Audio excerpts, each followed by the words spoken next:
the Corpus Hermeticum. Translated by G.R.S. Mead. Chapter 1, Poem Andres, the Shepherd of Men. 1.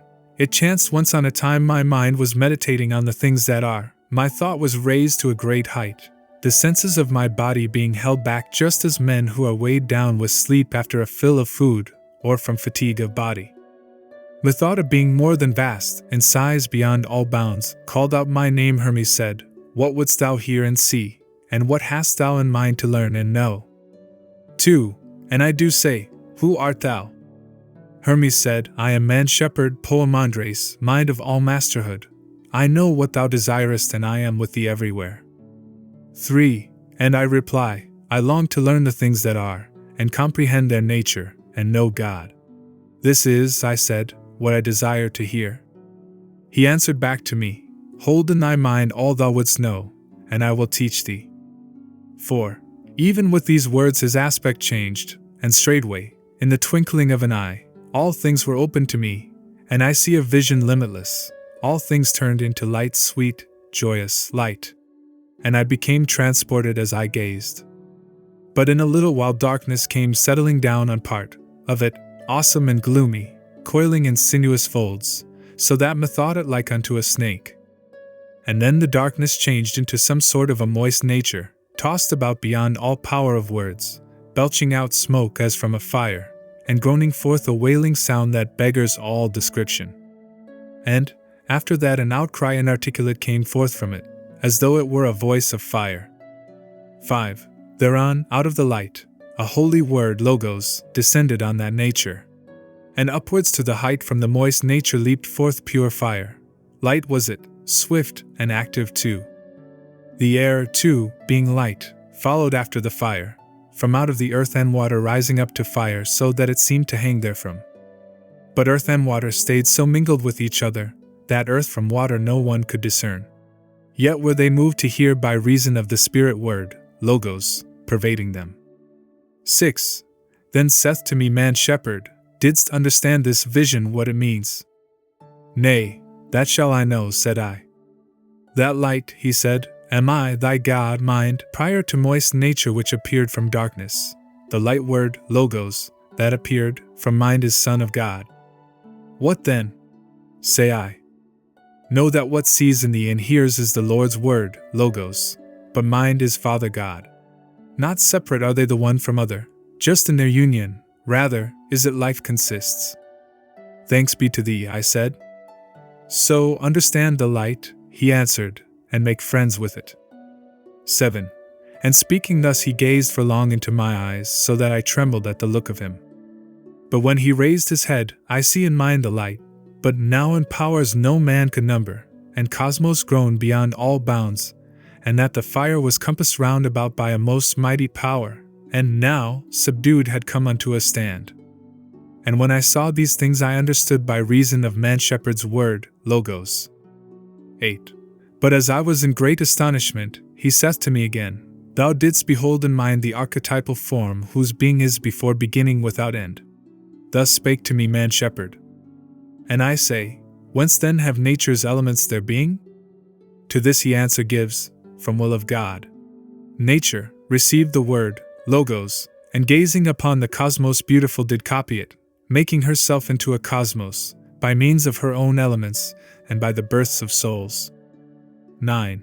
And God the mind, being male and female both, as light and life subsisting, brought forth another mind to give things form, who God, as he was of fire and spirit, formed 7 rulers who enclosed the cosmos that the sense perceives.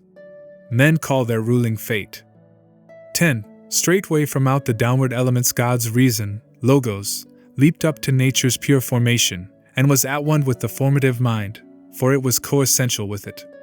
And nature's downward elements were thus left reasonless, so as to be pure matter. 11.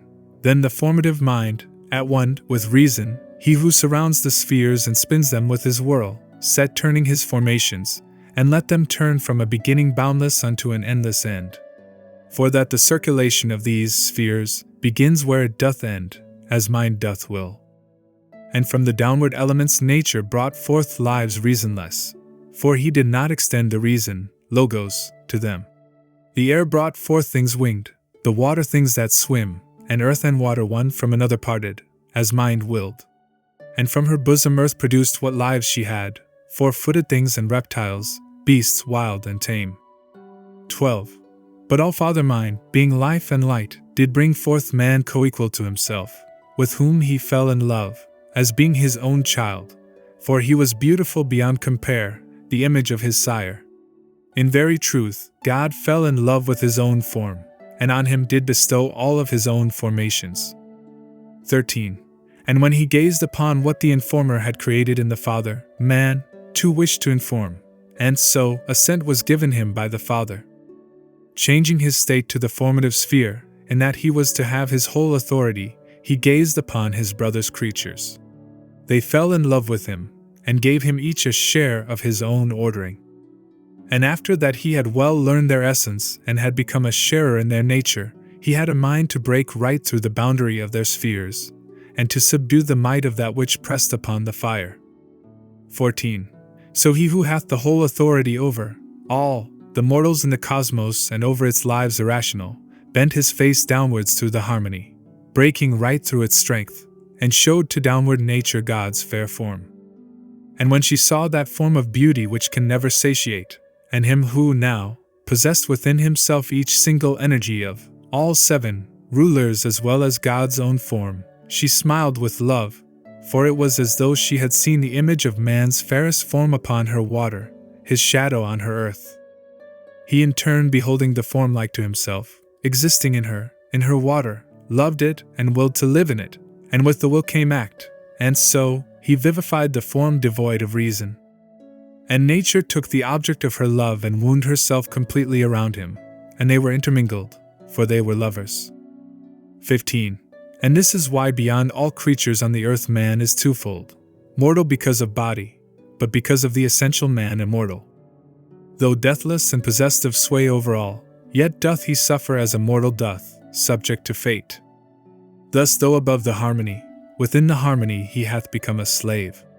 Though male-female, as from a father male-female, and though he is sleepless from a sleepless sire, yet is he overcome by sleep. 16. Thereon I say, teach on, O mind of me, for I myself as well am amorous of the word, logos. The shepherd said, this is the mystery kept hid until this day. Nature embraced by man brought forth a wonder, oh so wonderful. For as he had the nature of the concord of the 7, who, as I said to thee, were made of fire and spirit, nature delayed not, but immediately brought forth 7 men, in correspondence with the natures of the 7, male-female and moving in the air. Thereon I said, O shepherd, for now I am filled with great desire and long to hear. Do not run off. The shepherd said, keep silence, for not as yet have I unrolled for thee the first discourse, Lo, I am still, I said. 17. In such wise then, as I have said, the generation of these 7 came to pass. Earth was as woman, her water filled with longing, rightness she took from fire, spirit from ether. Nature thus brought forth frames to suit the form of man. And man from light and life changed into soul, and mind from life to soul, from light to mind. And thus continued all the sense world's parts until the period of their end and new beginnings. 18. Now listen to the rest of the discourse, logos, which thou dost long to hear. The period being ended, the bond that bound them all was loosened by God's will.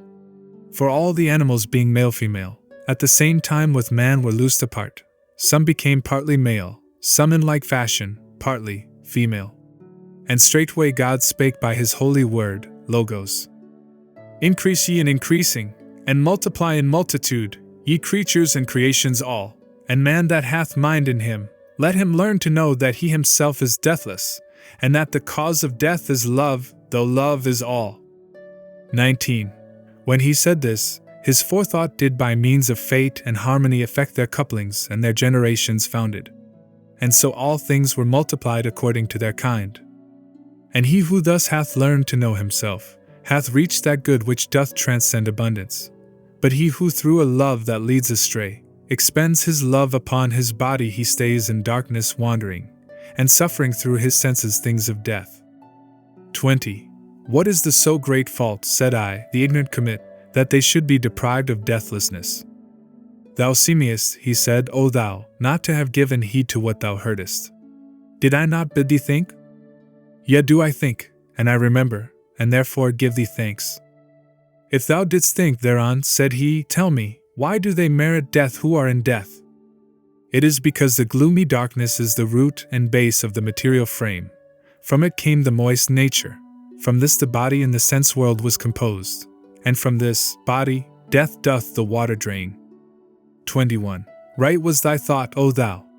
But how doth he who knows himself go unto him, as God's word Logos hath declared?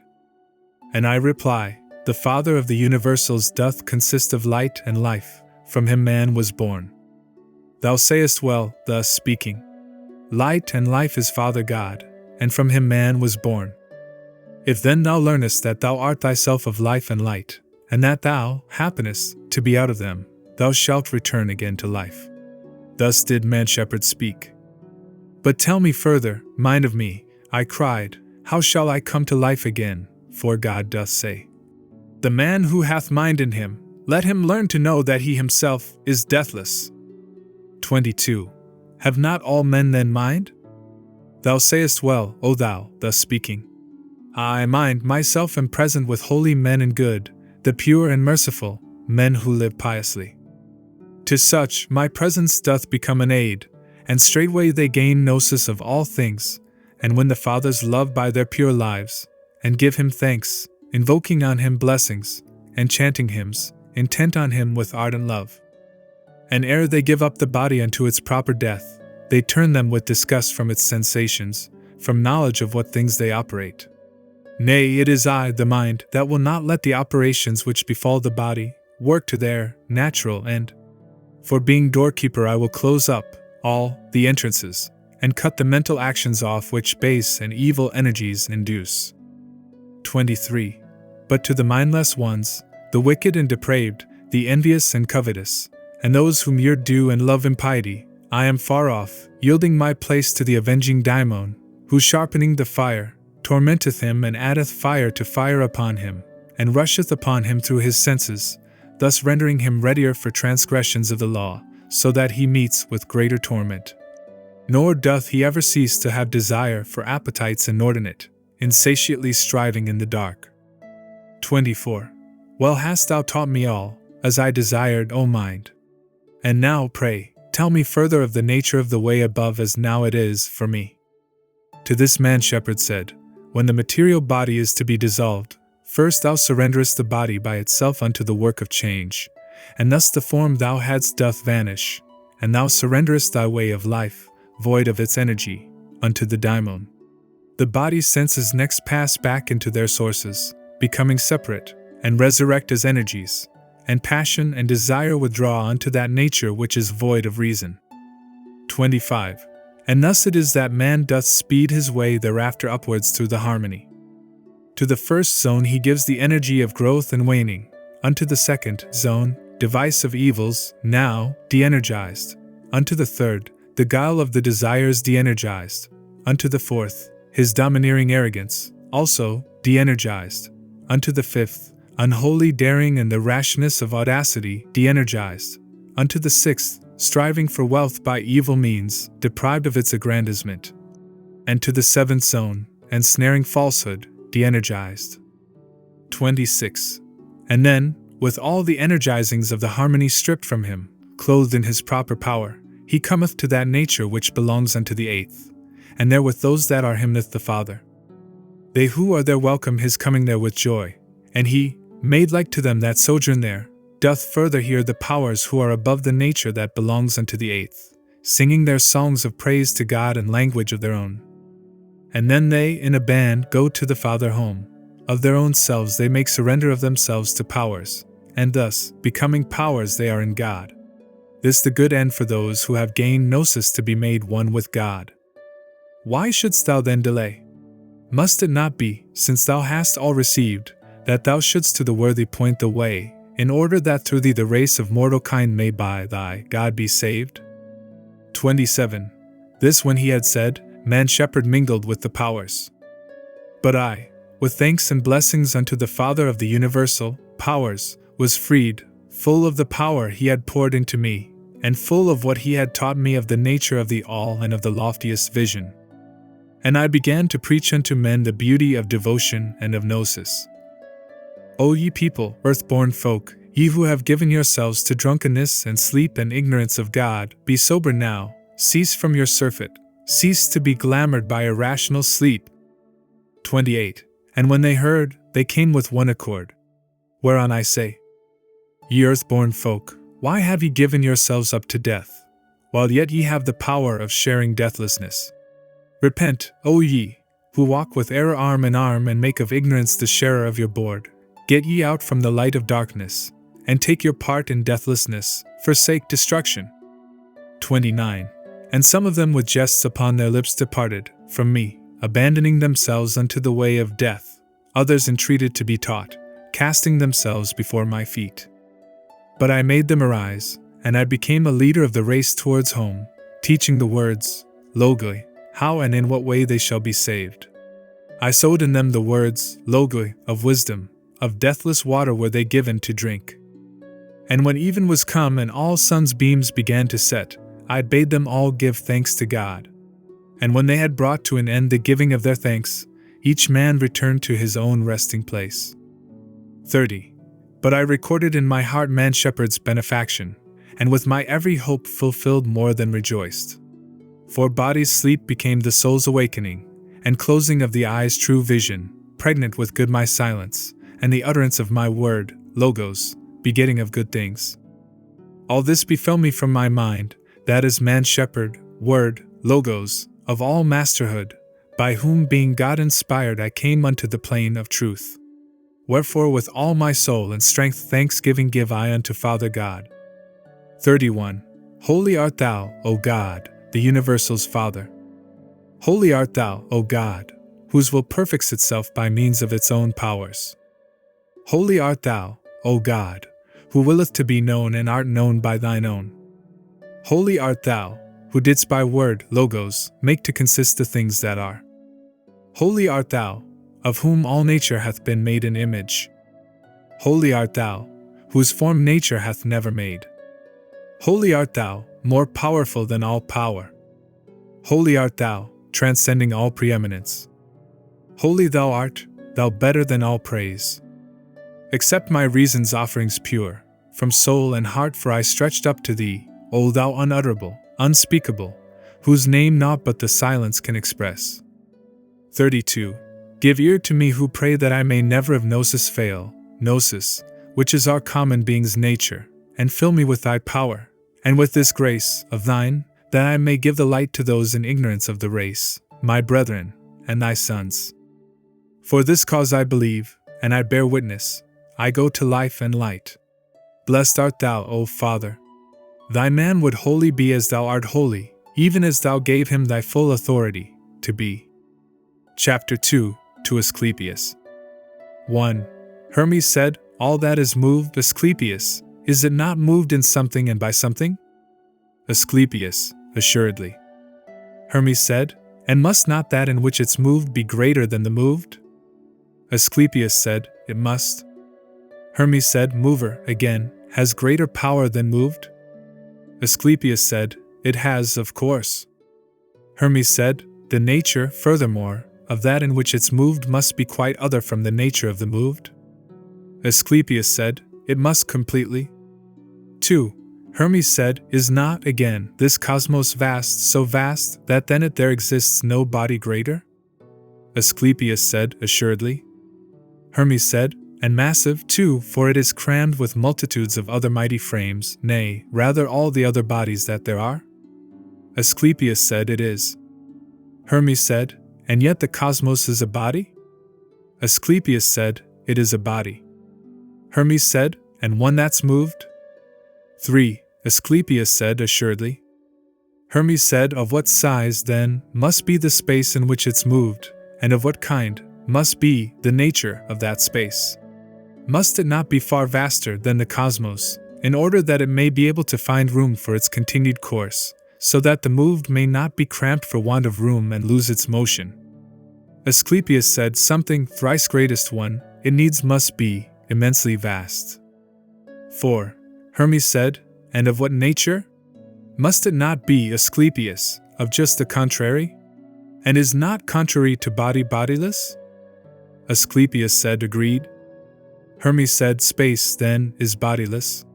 But bodiless must either be some godlike thing or God himself. And by some godlike thing, I mean no more the generable, i.e., that which is generated, but the ingenerable. 5. If, then, space be some godlike thing, it is substantial. But if 'tis God himself, it transcends substance. But it is to be thought of otherwise than God, and in this way. God is first, thinkable, or intelligible, for us, not for himself, for that the thing that's thought doth fall beneath the thinker's sense. God then cannot be thinkable unto himself, in that he's thought of by himself as being nothing else but what he thinks. But he is something else for us, and so he's thought of by us. 6. If space is, therefore, to be thought, it should not, then, be thought as God, but space. If God is also to be thought, he should not be conceived as space, but as energy that can contain all space. Further, all that is moved not in the moved but in the stable. And that which moves another is of course stationary, for 'tis impossible that it should move with it. Asclepius said, how is it then that things down here, thrice greatest one, are moved with those that are already moved? For thou hast said the errant spheres were moved by the inerrant one. Hermes said, this is not, O Asclepius, a moving with, but one against. They are not moved with one another, but one against the other. It is this contrariety which turneth the resistance of their motion into rest. For that resistance is the rest of motion. 7. Hence, too, the errant spheres, being moved contrarily to the inerrant one, are moved by one another by mutual contrariety, and also by the spable one through contrariety itself. And this can otherwise not be. The bears up their i.e., Ursa major and minor, which neither set nor rise, thinkst thou they rest or move? Asclepius said, they move, thrice greatest one. Hermes said, and what their motion, my Asclepius? Asclepius said, motion that turns forever round the same. Hermes said, but revolution motion around same is fixed by rest. 4. Round the same, doth stop. Beyond same. Then, being stopped, if it be steadied in. Round same. The contrary stands firm, being rendered ever stable by its contrariety. 8. Of this I'll give thee here on earth an instance, which the eye can see. Regard the animals down here, a man, for instance, swimming. The water moves, yet the resistance of his hands and feet give him stability, so that he is not borne along with it, nor sunk thereby. Asclepius said, thou hast, thrice greatest one, adduced a most clear instance. Hermes said, all motion, then, is caused in station and by station. The motion, therefore, of the cosmos, and of every other hylic, i.e., material animal, will not be caused by things exterior to the cosmos, but by things interior, outward, to the exterior, such things as soul, or spirit, or some such other thing incorporeal. 'Tis not the body that doth move the living thing in it, nay, not even the whole body of the universe, a lesser body, e'en though there be no life in it. 9. Asclepius said, what meanest thou by this, thrice greatest one? Is it not bodies, then, that move the stock and stone and all the other things inanimate? Hermes said, by no means, O Asclepius. The something in the body, the that which moves the thing inanimate, this surely's not a body, for that it moves the two of them, both body of the lifter and the lifted? So that a thing that's lifeless will not move a lifeless thing. That which doth move another thing is animate, in that it is the mover. Thou sayest then, how heavy laden is the soul, for it alone doth lift two bodies. That things, moreover, moved are moved in something as well as moved by something is clear.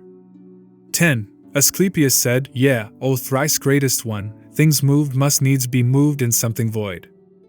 Hermes said, thou sayest well, O my Asclepius. For naught of things that are is void. Alone the is not, is void, and stranger to subsistence. For that which is subsistent can never change to void. Asclepius said, Are there then, O thrice greatest one, no such things as an empty cask, for instance, and an empty jar, a cup and vat, and other things like unto them? Hermes said, Alack, Asclepius, for thy far wandering from the truth. Thinkst thou that things most full and most replete are void? 11. Asclepius said, How meanest thou, thrice greatest one? Hermes said, Is not air body? Asclepius said, It is. Hermes said, And doth this body not pervade all things, and so, pervading, fill them? And body, doth body not consist from blending of the four elements? Full, then, of air are all thou callest void, and if of air, then of the four.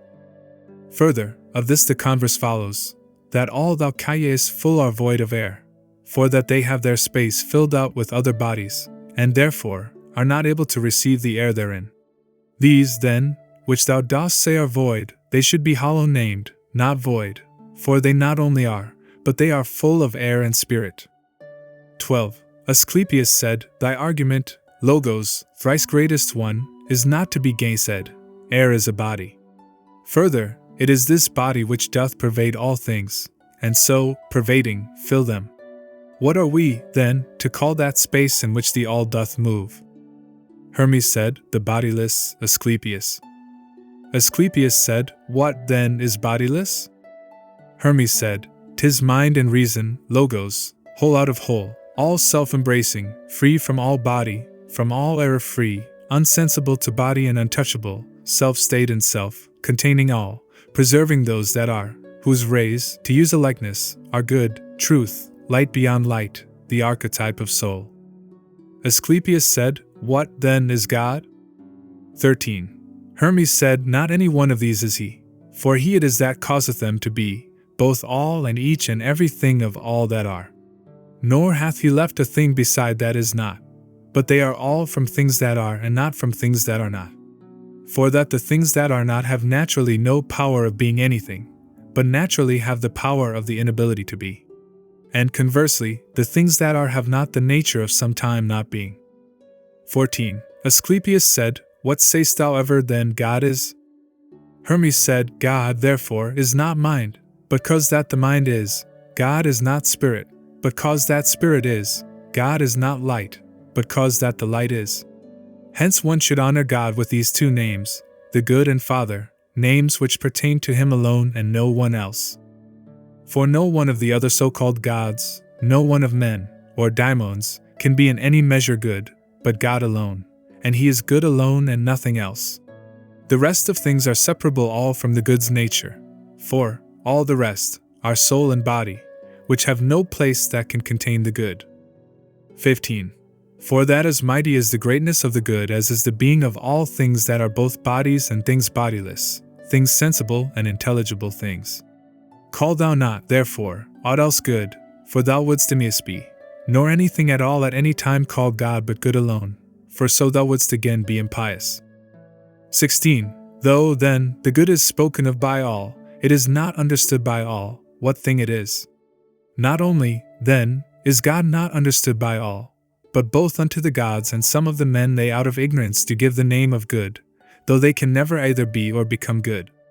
For they are very different from God, while good can never be distinguished from him, for that God is the same as good. The rest of the immortal ones are nonetheless honored with the name of God, and spoken of as gods, but God is good not out of courtesy but out of nature. For that God's nature and the good is one os the kind of both, from which all other kinds proceed. The good is he who gives all things and naught receives. God, then, doth give all things and receive naught. God, then, is good, and good is God. 17.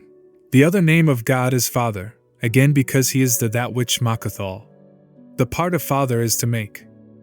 Wherefore child-making is a very great and a most pious thing in life for them who think aright, and to leave life on earth without a child a very great misfortune and impiety. And he who hath no child is punished by the demons after death. And this is the punishment that that man's soul who hath no child shall be condemned unto a body with neither man's nor woman's nature, a thing accursed beneath the sun. Wherefore, Asclepius, Let not your sympathies be with the man who hath no child, but rather pity his mishap, knowing what punishment abides for him. Let all that has been said then be to thee, Asclepius, an introduction to the gnosis of the nature of all things. Chapter 3.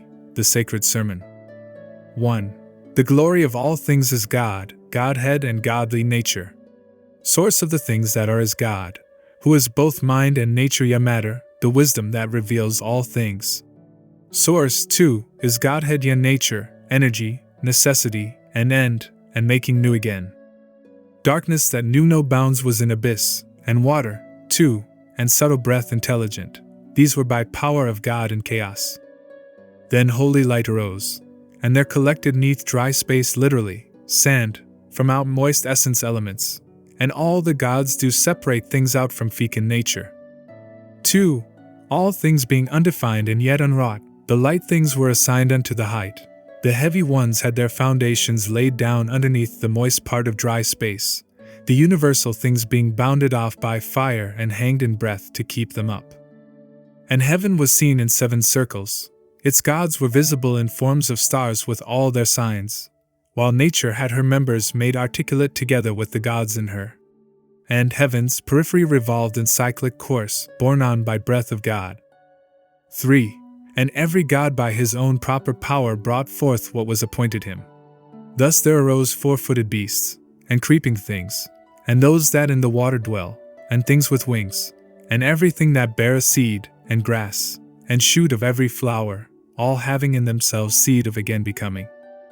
And they selected out the births of men for gnosis of the works of God and attestation of the energy of nature, the multitude of men for lordship over all beneath the heaven and gnosis of its blessings, that they might increase in increasing and multiply in multitude, and every soul enfleshed by revolution of the cyclic gods, for observation of the marvels of heaven and heaven's gods' revolution, and of the works of God and energy of nature, for tokens of its blessings, for gnosis of the power of God, that they might know the fates that follow good and evil deeds, and learn the cunning work of all good arts. 4. Thus there begins their living and their growing wise, according to the fate appointed by the revolution of the cyclic gods, and their deceasing for this end. And there shall be memorials mighty of their handiworks upon the earth, leaving dim trace behind when cycles are renewed. For every birth of flesh and soul, and of the fruit of seed, and every handiwork, though it decay, shall of necessity renew itself, both by the renovation of the gods and by the turning round of nature's rhythmic wheel. For that whereas the Godhead is nature's ever making new again the cosmic mixture, nature herself is also co-established in that Godhead. Chapter 4. The Cup or Monad. 1. Hermes said, with reason, logos, not with hands, did the world maker make the universal world, so that thou shouldst think of him as everywhere and ever being, the author of all things, and one and only, who by his will all beings hath created. This body of him is a thing no man can touch, or see, or measure, a body inextensible, like to no other frame. 'Tis neither fire nor water, air nor breath, yet all of them come from it. Now being good he willed to consecrate this body to himself alone, and set its earth in order and adorn it. 2. So down to earth he sent the cosmos of this frame divine man, a life that cannot die, and yet a life that dies. And o'er all other lives and over cosmos, too, did man excel by reason of the reason, logos, and the mind. For contemplator of God's works did man become. He marveled and did strive to know their author. 3. Reason, logos, indeed, O Tat, among all men hath he distributed, but mind not yet, not that he grudgeth any, for grudging cometh not from him, but hath its place below, within the souls of men who have no mind. Tatat said, why then did God, O Father, not on all bestow a share of mind? Hermes said, he willed, my son, to have it set up in the midst for souls, just as it were a prize. 4. Tat said, and where hath he set it up? Hermes said, he filled a mighty cup with it, and sent it down, joining a herald to it, to whom he gave command to make this proclamation to the hearts of men. Baptize thyself with this cup's baptism. What heart can do so? Thou that hast faith, thou canst ascend to him that hath sent down the cup, thou that dost know for what thou didst come into being. As many then as understood the herald's tidings and doused themselves in mind, became partakers in the gnosis, and when they had received the mind, they were made perfect men. But they who do not understand the tidings, these, since they possess the aid of reason only, and not mind, are ignorant wherefore they have come into being and whereby. 5. The senses of such men are like irrational creatures, and as their whole make-up is in their feelings and their impulses, they fail in all appreciation of lit. They do not wonder at those things which really are worth contemplation. These center all their thought upon the pleasures of the body and its appetites, in the belief that for its sake man hath come into being. But they who have received some portion of God's gift, these, if we judge by their deeds, have from death's bonds won their release. For they embrace in their own mind all things, things on the earth, things in the heaven, and things above the heaven if there be aught. And having raised themselves so far they sight the good, and having sighted it, they look upon their sojourn here as a mischance. And in disdain of all, both things in body and the bodiless, they speed their way unto that one and only one. 6. This is, the gnosis of the mind, vision of things divine. God knowledge is it, for the cup is God's. Tat said, Father, I, too, would be baptized. Hermes said, Unless thou first shalt hate thy body, son, thou canst not love thyself. But if thou lovest thyself thou shalt have mind, and having mind thou shalt share in the gnosis. Tat said, Father, what dost thou mean? Hermes said, It is not possible, my son, to give thyself to both. I mean to things that perish and to things divine. For seeing that existing things are twain, body and bodiless, in which the perishing and the divine are understood, the man who hath the will to choose is left the choice of one or the other, for it can never be the twain should meet. And in those souls to whom the choice is left, the waning of the one causes the other's growth to show itself. 7. Now the choosing of the better not only proves a lot most fair for him who makes the choice, seeing it makes the man a god, but also shows his piety to God. Whereas the choosing of the worse, although it doth destroy the man, it doth only disturb God's harmony to this extent, that as processions pass by in the middle of the way, without being able to do anything but take the road from others, so do such men move in procession through the world led by their body's pleasures. 8. This being so, what comes from God hath been and will be ours. But that which is dependent on ourselves, let this press onward and have no delay, for 'tis not God, 'tis we who are the cause of evil things, preferring them to good. Thou seest, son, how many are the bodies through which we have to pass, how many are the choirs of demons, how vast the system of the star courses, through which our path doth lie, to hasten to the one and only God. For to the good there is no other shore, it hath no bounds, it is without an end, and for itself it is without beginning, too, though unto us it seemeth to have won the gnosis. 9. Therefore to a gnosis is no beginning, rather is it, that gnosis doth afford, to us the first beginning of its being known. Let us lay hold, therefore, of the beginning, and quickly speed through all we have to pass. 'Tis very hard to leave the things we have grown used to, which meet our gaze on every side, and turn ourselves back to the old path. Appearances delight us, whereas things which appear not make their believing hard. Now evils are the more apparent things, whereas the good can never show itself unto the eyes, for it hath neither form nor figure. Therefore the good is like itself alone, and unlike all things else, or 'tis impossible that that which hath no body should make itself apparent to a body. 10. The likes, superiority to the unlike, and the unlikes, inferiority unto the like, consists in this. The oneness being source and root of all, is in all things as root and source. Without this, source is naught, whereas the source itself is from naught but itself, since it is source of all the rest. It is itself its source, since it may have no other source. The oneness then being source, containeth every number, but is contained by none, engendereth every number, but is engendered by no other one. 11. Now all that is engendered is imperfect, it is divisible, to increase subject and to decrease, but with the perfect one, none of these things doth hold. Now that which is increasable increases from the oneness, but succumbs through its own feebleness when it no longer can contain the one. And now, O Tat, God's image hath been sketched for thee, as far as it can be, and if thou wilt attentively dwell on it and observe it with thine heart's eyes, believe me, son, thou wilt find the path that leads above. Nay, that image shall become thy guide itself, because the sight, divine, hath this peculiar charm. It holdeth fast and draweth unto it those who succeed in opening their eyes, just as, they say, the magnet draweth iron. Chapter 5. Though unmanifest God is most manifest. 1. I will recount to thee this sermon, Logos 2, O Tat, that thou mayst cease to be without the mysteries of the God beyond all name. And mark thou well how that which to the many seems unmanifest, will grow most manifest for thee. Now were it manifest, it would not be. For all that is made manifest is subject to becoming, for it hath been made manifest. But the unmanifest forever is, for it doth not desire to be made manifest.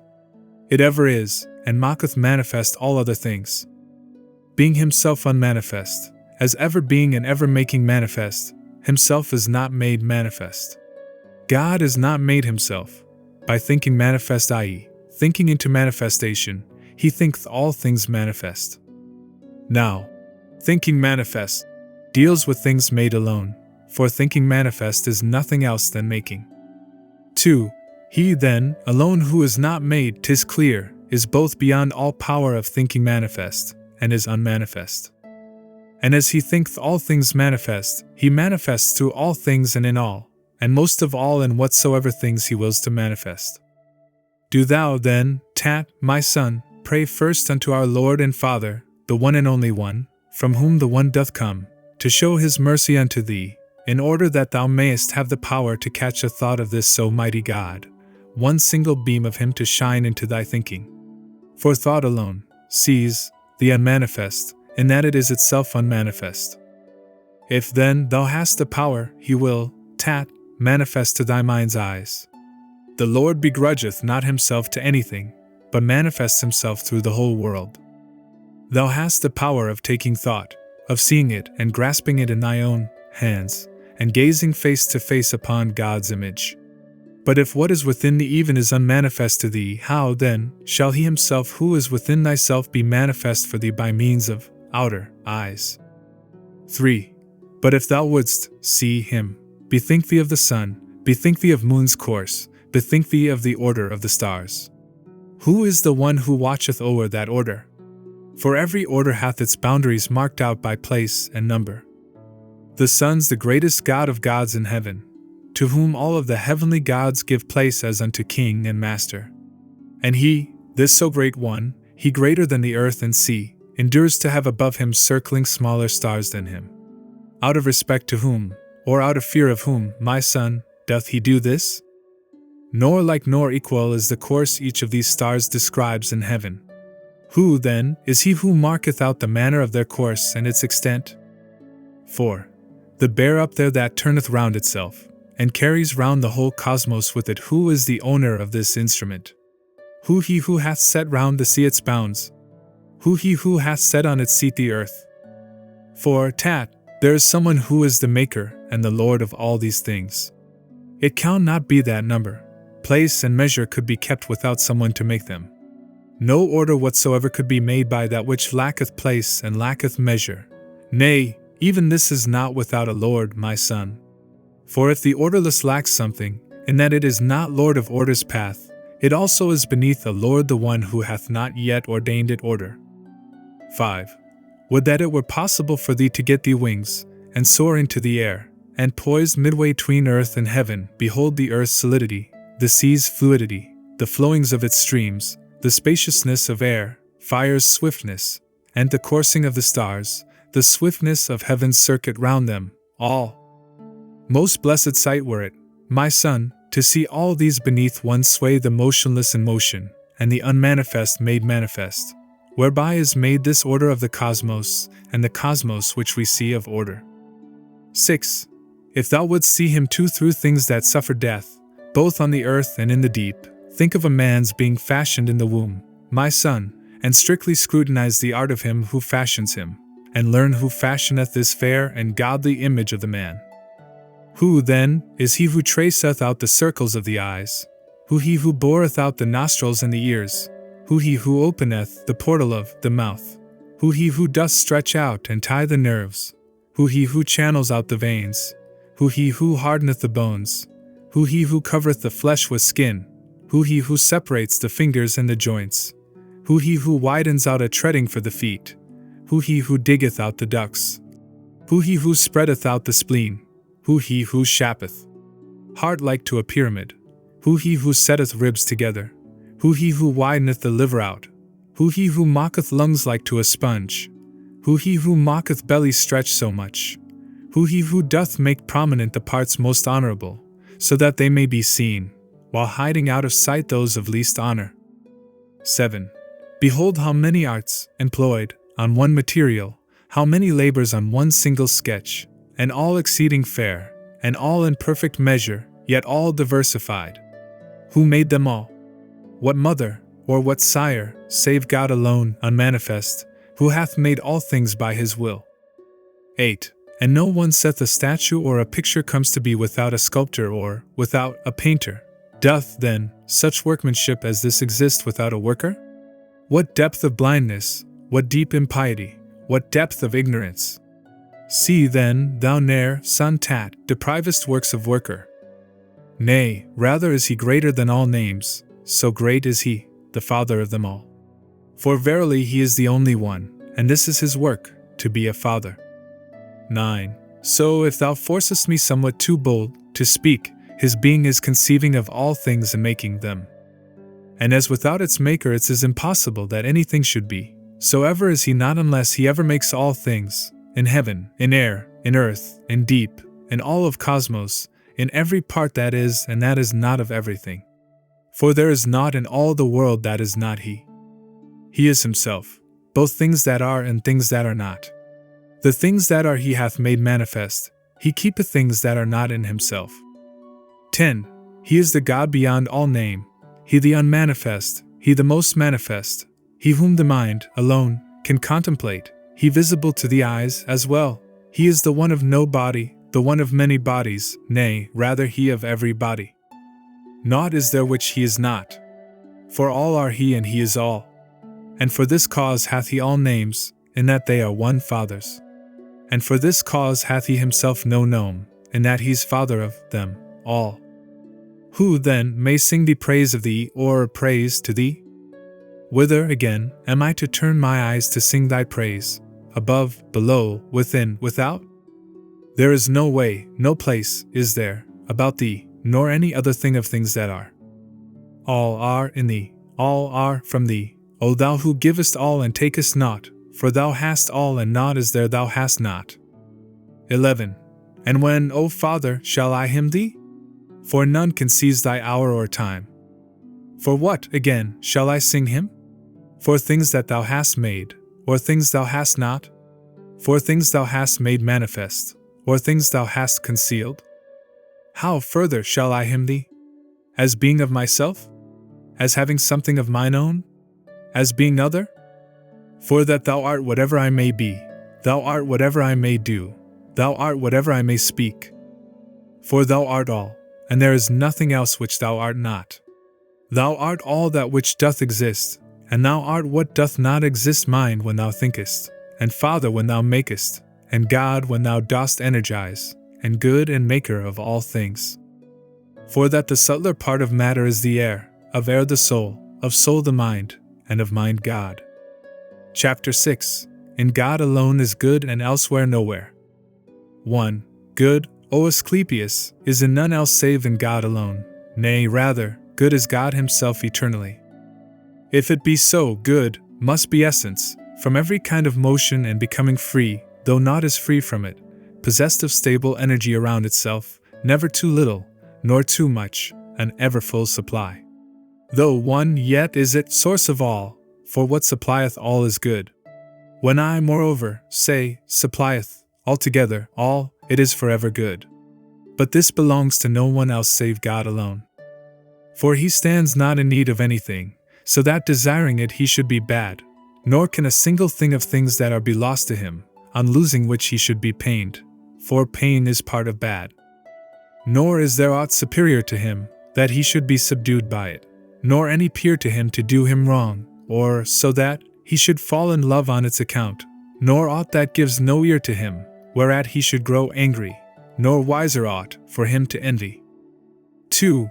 Now as all these are non-existent in his being, what is there left but good alone? For just as naught of bad is to be found in such transcendent being, so too in no one of the rest will good be found. For in them are all of the other things, i.e., those things which are not good both in the little and the great, both in each severally and in this living one that's greater than them all and the mightiest of them, i.e., the cosmos. For things subject to birth abound in passions, birth in itself being passible. But where there's passion, nowhere is there good, and where is good, nowhere a single passion. For where is day, nowhere is night, and where is night, day is nowhere. Wherefore in Genesis the good can never be, but only be in the ingenerate. But seeing that the sharing in all things hath been bestowed on matter, so doth it share in good. In this way is the cosmos good, that, in so far as it doth make all things, as far as making those it's good, but in all other things it is not good. For it's both passible and subject unto motion, and maker of things passible. 3. Whereas in man by greater or less of bad is good determined. For what is not too bad down here, is good, and good down here is the least part of bad. It cannot, therefore, be that good down here should be quite clean of bad, for down here good is fouled with bad, and being fouled, it stays no longer good, and staying not it changes into bad. In God alone is, therefore, good, or rather good is God himself. So then, Asclepius, the name alone of good is found in men, the thing itself nowhere, in them, for this can never be. For no material body doth contain it a thing bound on all sides by bad, by labors, pains, desires and passions, by error and by foolish thoughts. And greatest still of all, Asclepius, is that each of these things that have been said above, is thought down here to be the greatest good. And what is still an even greater ill, is belly lust, the error that doth lead the band of all the other ills, the thing that makes us turn down here from good. 4. And I, for my part, give thanks to God, that he hath cast it in my mind about the gnosis of the good, that it can never be it should be in the world. For that the world is fullness of the bad, but God of good, and good of God. The excellencies of the beautiful are round the very essence of the good. Nay, they do seem too pure, too unalloyed. Perchance 'tis they that are themselves its essences. For one may dare to say, Asclepius, if essence sooth, he have God's essence is the beautiful is further also good. There is no good that can be got from objects in the world. For all the things that fall beneath the eye are image things and pictures as it were, while those that do not meet the eye are the realities, especially the essence of the beautiful and good. Just as the eye cannot see God, so can it not behold the beautiful and good. For that they are integral parts of God, wedded to him alone, inseparate familiars, most beloved, with whom God is himself in love, or they with God. 5. If thou canst God conceive, thou shalt conceive the beautiful and good, transcending light, made lighter than the light by God. That beauty is beyond compare, and imitate that good, e'en as God is himself. As then thou dost conceive of God, conceive the beautiful and good. For they cannot be joined with aught of other things that live, since they can never be divorced from God. Seekst thou for God, thou seekest for the beautiful. One is the path that leadeth unto it, devotion joined with gnosis. 6. And thus it is that they who do not know and do not tread devotion's path, do dare to call man beautiful and good, though he have ne'er e'en in his visions seen a whit that's good, but is enveloped with every kind of bad, and thinks the bad is good, and thus doth make unceasing use of it, and even feareth that it should be ta'en from him, so straining every nerve not only to preserve but even to increase it. Such are the things that men call good and beautiful, Asclepius, things which we cannot flee or hate, for hardest thing of all is that we've need of them and cannot live without them. Chapter 7. The greatest still among men is ignorance of God. 1. Whither stumble ye, sots, who have sopped up the wine of ignorance, and can so far not carry it that ye already even spew it forth? Stay ye, be sober, gaze upwards with the true, eyes of the heart. And if ye cannot all, yet ye at least who can? For that the ill of ignorance doth pour o'er all the earth and overwhelm the soul that's battened down within the body, preventing it from fetching port within salvation's harbors. 2.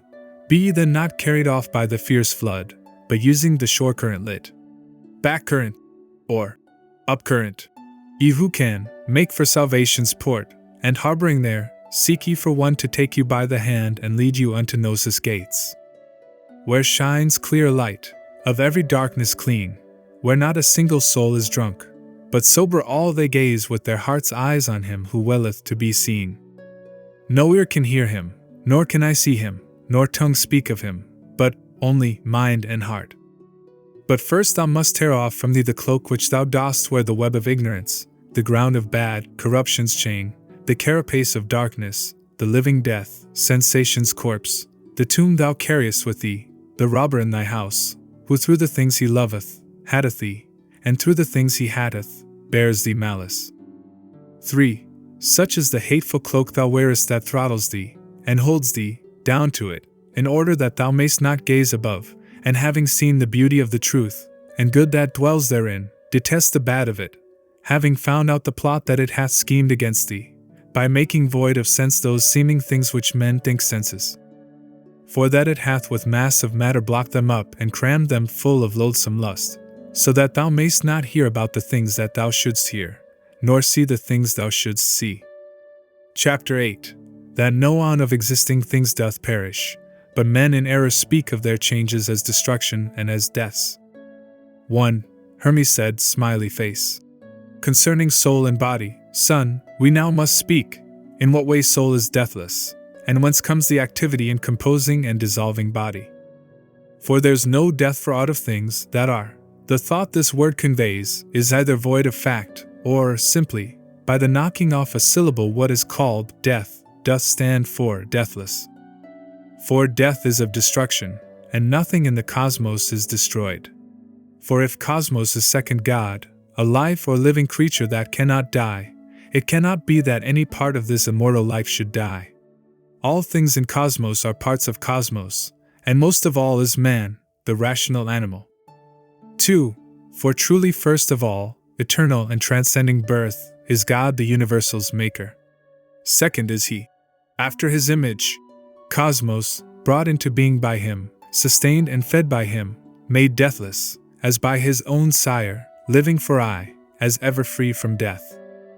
Now that which ever liveth, differs from the eternal, for he hath not been brought to being by another, and even if he have been brought to being, he hath not been brought to being by himself, but ever is brought into being.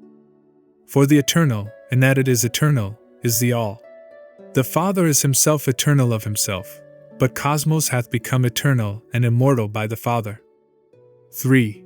And of the matter stored beneath it, i.e., beneath the cosmos, the Father made of it a universal body, and packing it together made it spherical, wrapping it round the life, a sphere, which is immortal in itself, and that doth make materiality eternal. But he, the Father, fulfilled with his ideas, did sow the lives or living creatures into the sphere, and shut them in as in a cave, willing to order forth the life with every kind of living. So he with deathlessness enclosed the universal body, that matter might not wish to separate itself from body's composition, and so dissolve into its own, original, unorder. For matter, son, when it was yet incorporate, i.e., not yet formed into bodies, was in unorder. And it does still retain down here this nature of unorder, enveloping the rest of the small lives or living creatures that increase and decrease, which men call death. 4. It is round earthly lives that this unorder doth exist. For that the bodies of the heavenly ones preserve one order allotted to them by the Father as their rule, and it is by the restoration of each one of them, this order is preserved indissolute. The restoration of bodies on the earth is thus their composition, whereas their dissolution restores them to those bodies which can never be dissolved, that is to say, which know no death. Privation thus of sense is brought about, not loss of bodies. 5. Now the third life, man, after the image of the cosmos made, and having mind, after the Father's will, beyond all earthly lives not only doth have feeling with the second God, i.e. the cosmos, but also hath conception of the first. For of the one 'tis sensible as of a body, while of the other it conceives as bodiless and the good mind. Tat said, Doth then this life not perish? Hermes said, Hush, son, and understand what God, what cosmos, is, what is a life that cannot die, and what a life subject to dissolution. Yea, understand the cosmos is by God and in God, but man by cosmos and in cosmos. The source and limit and the constitution of all things is God. Chapter 9, on Thought and Sense. 1. I gave the perfect sermon, Logos, yesterday, Asclepius. Today I think it right, as sequel thereunto, to go through point by point the sermon about sense. Now sense and thought do seem to differ, in that the former has to do with matter, the latter has to do with substance. But unto me both seem to be at one and not to differ in men I mean. In other lives or living creatures sense is at one with nature, but in men thought. Now mind doth differ just as much from thought as God doth from divinity. For that divinity by God doth come to be, and by mind thought, the sister of the word, Logos, and instruments of one another. For neither doth the word, Logos, find utterance without thought, nor is thought manifested without word. 2. So sense and thought both flow together into man, as though they were entwined with one another. For neither without sensing can one think, nor without thinking sense. But it is possible, they say, to think a thing apart from sense, as those who fancy sights in dreams. But unto me it seems that both of these activities occur in dream sight, and sense doth pass out of the sleeping to the waking state. For man is separated into soul and body, and only when the two sides of his sense agree together, does utterance of its thought conceived by mind take place. 3. For it is mind that doth conceive all thoughts good thoughts when it receives the seeds from God, their contraries when it receiveth them from the daemonials, no part of cosmos being free of daemon, who stealthily doth creep into the daemon who's illumined by God's light, i.e., the human soul, and sow in him the seed of its own energy. And mind conceives the seed thus sown, adultery, murder, parricide, and sacrilege, impiety, and strangling, casting down precipices, and all such other deeds as are the work of evil daemons. 4. The seeds of God, 'tis true, are few, but vast and fair, and good virtue and self-control, devotion. Devotion is God-gnosis, and he who knoweth God, being filled with all good things, thinks godly thoughts and not thoughts like the many think.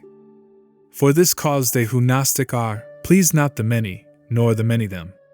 They are thought mad and laughed at, they are hated and despised, and sometimes even put to death.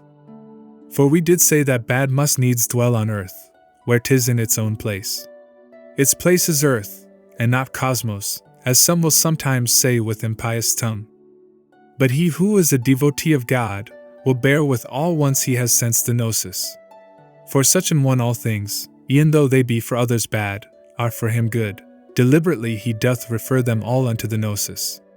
And thing most marvelous, 'tis he alone who mocketh bad things good. 5. But I return once more to the discourse, Logos, on sense. That sense doth share with thought in man, doth constitute him man. But 'tis not every man, as I have said, who benefits by thought, for this man is material, that other one substantial. For the material man, as I have said, consorting with the bad, doth have his seed of thought from daemons, while the substantial men, consorting with the good, are saved by God. Now God is maker of all things, and in his making, he mocketh all, at last, like to himself. But they, while they're becoming good by exercise of their activity, are unproductive things. It is the working of the cosmic course that mocketh their becomings what they are, befouling some of them with bad and others of them making clean with good. For cosmos, too, Asclepius, possesseth sense and thought peculiar to itself, not like that of man. 'Tis not so manifold, but as it were a better and a simpler one. 6. The single sense and thought of cosmos is to make all things, and make them back into itself again, as organ of the will of God, so organized that it, receiving all the seeds into itself from God, and keeping them within itself, may make all manifest, and then, dissolving them, make them all new again, and thus, like a good gardener of life, things that have been dissolved, it taketh to itself, and giveth them renewal once again. There is no thing to which it gives not life, but taking all unto itself it makes them live, and is at the same time the place of life and its creator. 7. Now bodies matter, made, are in diversity. Some are of earth, of water some are of air, and some of fire. But they are all composed, some are more composite, and some are simpler. The heavier ones are more composed, the lighter less so. It is the speed of cosmos' course that works the manifoldness of the kinds of births. For being a most swift breath, it doth bestow their qualities on bodies together with the one pleroma, that of life. 8. God, then, is sire of cosmos, cosmos, of all in cosmos. And cosmos is God's son, but things in cosmos are by cosmos. And properly hath it been called cosmos, order, for that it orders all with their diversity of birth, with its not leaving aught without its life, with the unweariedness of its activity, the speed of its necessity, the composition of its elements, and order of its creatures. The same, then, of necessity and propriety should have the name of order.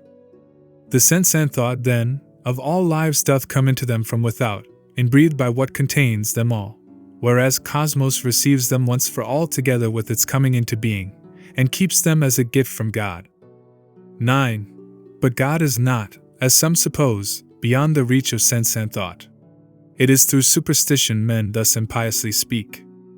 For all the things that are, Asclepius, all are in God, are brought by God to be, and do depend on him, both things that act through bodies, and things that through soul substance make, other things, to move, and things that make things live by means of spirit, and things that take unto themselves the things that are worn out. And rightly so, nay, I would rather say, he doth not have these things, but I speak forth the truth, he is them all himself. He doth not get them from without, but gives them out from him. This is God's sense and thought, ever to move all things. And never time shall be when e'en a whit of things that are shall cease, and when I say, a whit of things that are, I mean a whit of God. For things that are, God hath, nor aught is there, without him, nor is he without aught. 10. These things should seem to thee, Asclepius, if thou dost understand them, true, but if thou dost not understand, things not to be believed. To understand is to believe, to not believe is not to understand. My word, logos, doth go before thee to the truth. But mighty is the mind, and when it hath been led by word up to a certain point, it hath the power to come before thee to the truth. And having thought o'er all these things, and found them consonant with those which have already been translated by the reason, it hath, e'en now, believed, and found its rest in that fair faith.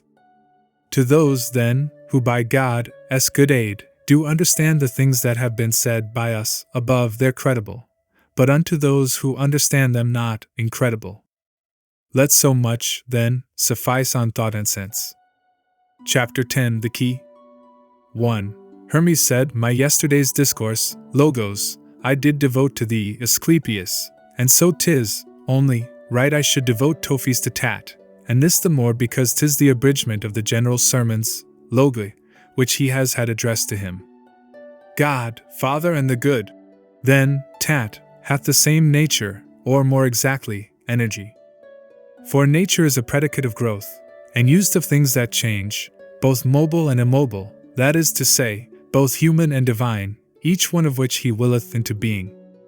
But energy consists in something else, as we have shown in treating of the rest, both things divine and human things, which thing we ought to have in mind when treating of the good.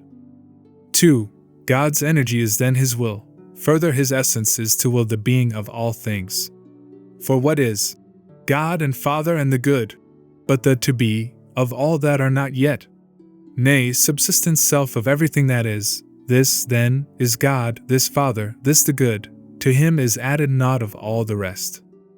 And though the cosmos, that is to say the Son, is also sire himself to them that share in him, yet so far is he not the cause of good unto the lives, he is not even of their living. So that e'en if he be a sire, he is entirely so by compulsion of the good's goodwill, apart from which nor being nor becoming could e'er be. 3. Again, the parent is the children's cause, both on the father's and the mother's side, only by sharing in the good's desire that doth pour through the sun. It is the good which doeth the creating. And such a power can be possessed by no one else than him alone who taketh not, but wills all things to be. I will not, say makes. For that the maker is defective for long periods, in which he sometimes makes, and sometimes doth not make, both in the quality and in the quantity of what he makes, in that he sometimes mocketh them so many and such like, and sometimes the reverse. But God and Father and the good is cause for all to be.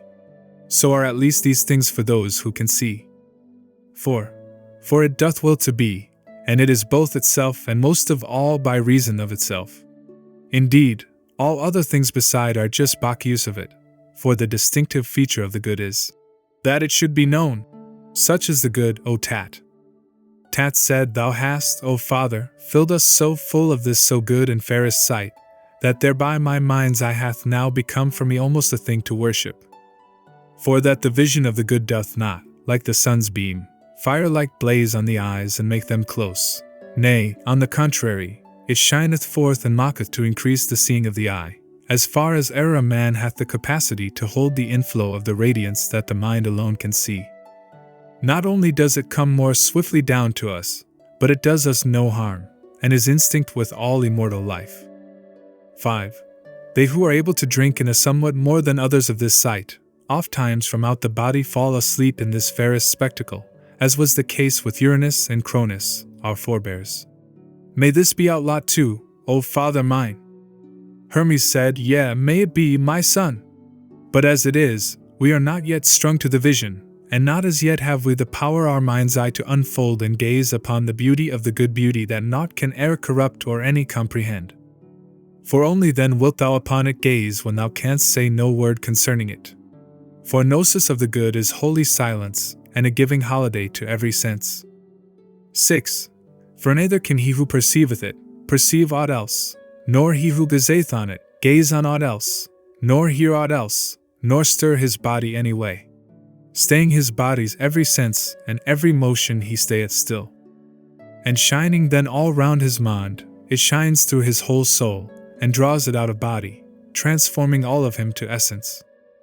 For it is possible, my son, that a man's soul should be made like to God, e'en while it still is in a body, if it doth contemplate the beauty of the good. 7. Tat said, Made like to God? What dost thou, Father, mean? Hermes said, Of every soul apart are transformations, son. Tat said, What meanest thou? Apart?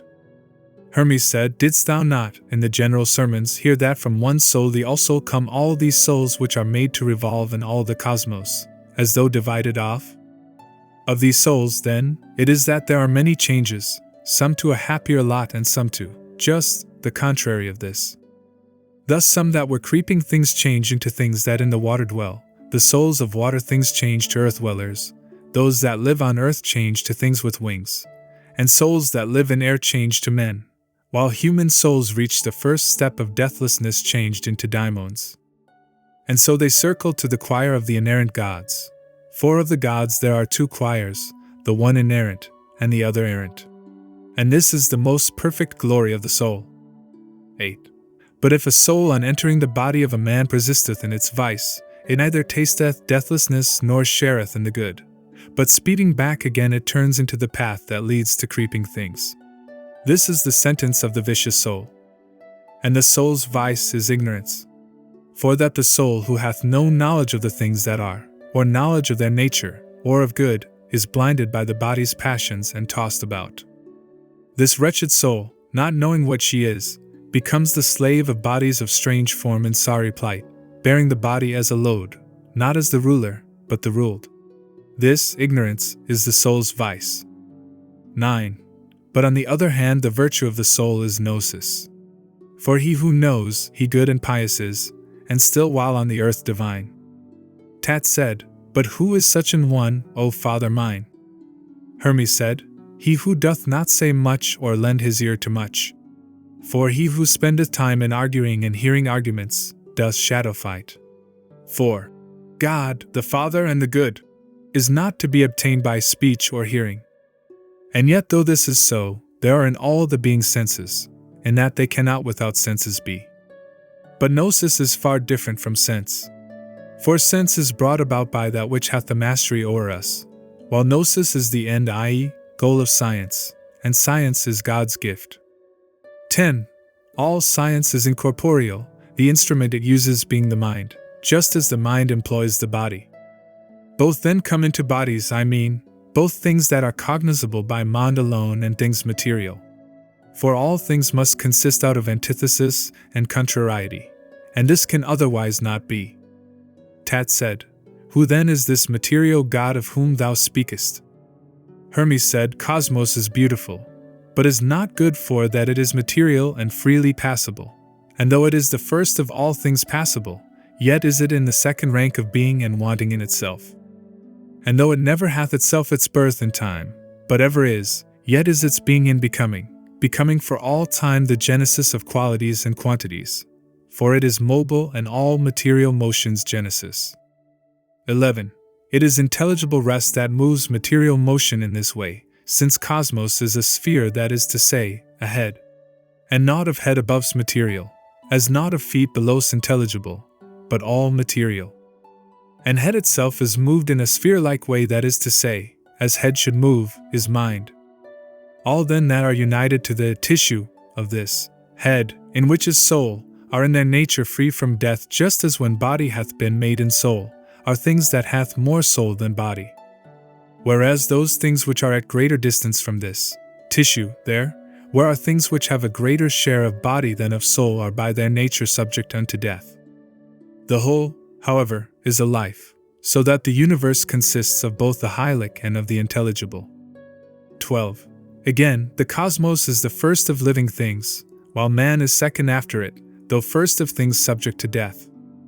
Man hath the same ensouling power in him as all the rest of living things, yet is he not only not good, but even evil, for that he is subject unto death. For though the cosmos also is not good in that it suffers motion, it is not evil, in that it is not subject to death. But man, in that he is subject both to motion and to death, is evil. 13. Now then the principles of man are this wise vehicled, mind in the reason, logos, the reason in the soul, soul in the spirit, or, rather, vital spirits, and spirit in the body. Spirit pervading body, by means of veins and arteries and blood, bestows upon the living creature motion, and as it were doth bear it in a way. For this cause some do think the soul is blood, in that they do mistake its nature, not knowing that, at death, it is its spirit that must first withdraw into the soul, whereon the blood congeals and veins and arteries are emptied, and then the living creature or life is withdrawn, and this is body's death. 14. Now from one source all things depend, while source dependeth from the one and only one. Source is, moreover, moved to become source again, whereas the one standeth perpetually and is not moved. 3 then are they: God, the Father and the Good, cosmos and man. God doth contain cosmos, cosmos containeth man. Cosmos is e'er God's son, man as it were cosmos' child. 15. Not that, however, God ignoreth man, nay, right well doth he know him, and willeth to be known. This is the sole salvation for a man, God's gnosis. This is the way up to the mount. By him alone the soul becometh good, not whiles is good, whiles evil, but good, out of necessity. Tat said, What dost thou mean, thrice greatest one? Hermes said, Behold an infant's soul, my son, that is not yet cut off, because its body is still small and not as yet come unto its full bulk. Tat said, How? Hermes said, A thing of beauty altogether is such a soul, to see, not yet befouled by body's passions, still all but hanging from the cosmic soul. But when the body grows in bulk and draweth down the soul into its mass, then doth the soul cut off itself and bring upon itself forgetfulness, and no more shareth in the beautiful and the good. And this forgetfulness becometh vice. 16. It is the same for them who go out from the body. For when the soul withdraws into itself, the spirit doth contract itself within the blood, and the soul within the spirit. And then the mind, stripped of its wrappings, and naturally divine, taking unto itself a fiery body, doth traverse every space, after abandoning the soul unto its judgment, and whatever chastisement it hath deserved. Tat said, What dost thou, Father, mean by this? The mind is parted from soul, and soul from spirit? Whereas thou saidst the soul was the mind's vesture, and the soul's the spirit. 17. Hermes said, The hearer's son should think with him who speaks and breathe with him. Nay, he should have a hearing subtler than the voice of him who speaks. It is, son, in a body made of earth that this arrangement of the vestures comes to pass. For in a body made of earth it is impossible the mind should take its seat itself by its own self and nakedness. For neither is it possible on the one hand the earthly body should contain so much immortality, nor on the other that so great a virtue should endure a body passable in such close contact with it. It taketh, then, the soul for as it were an envelope.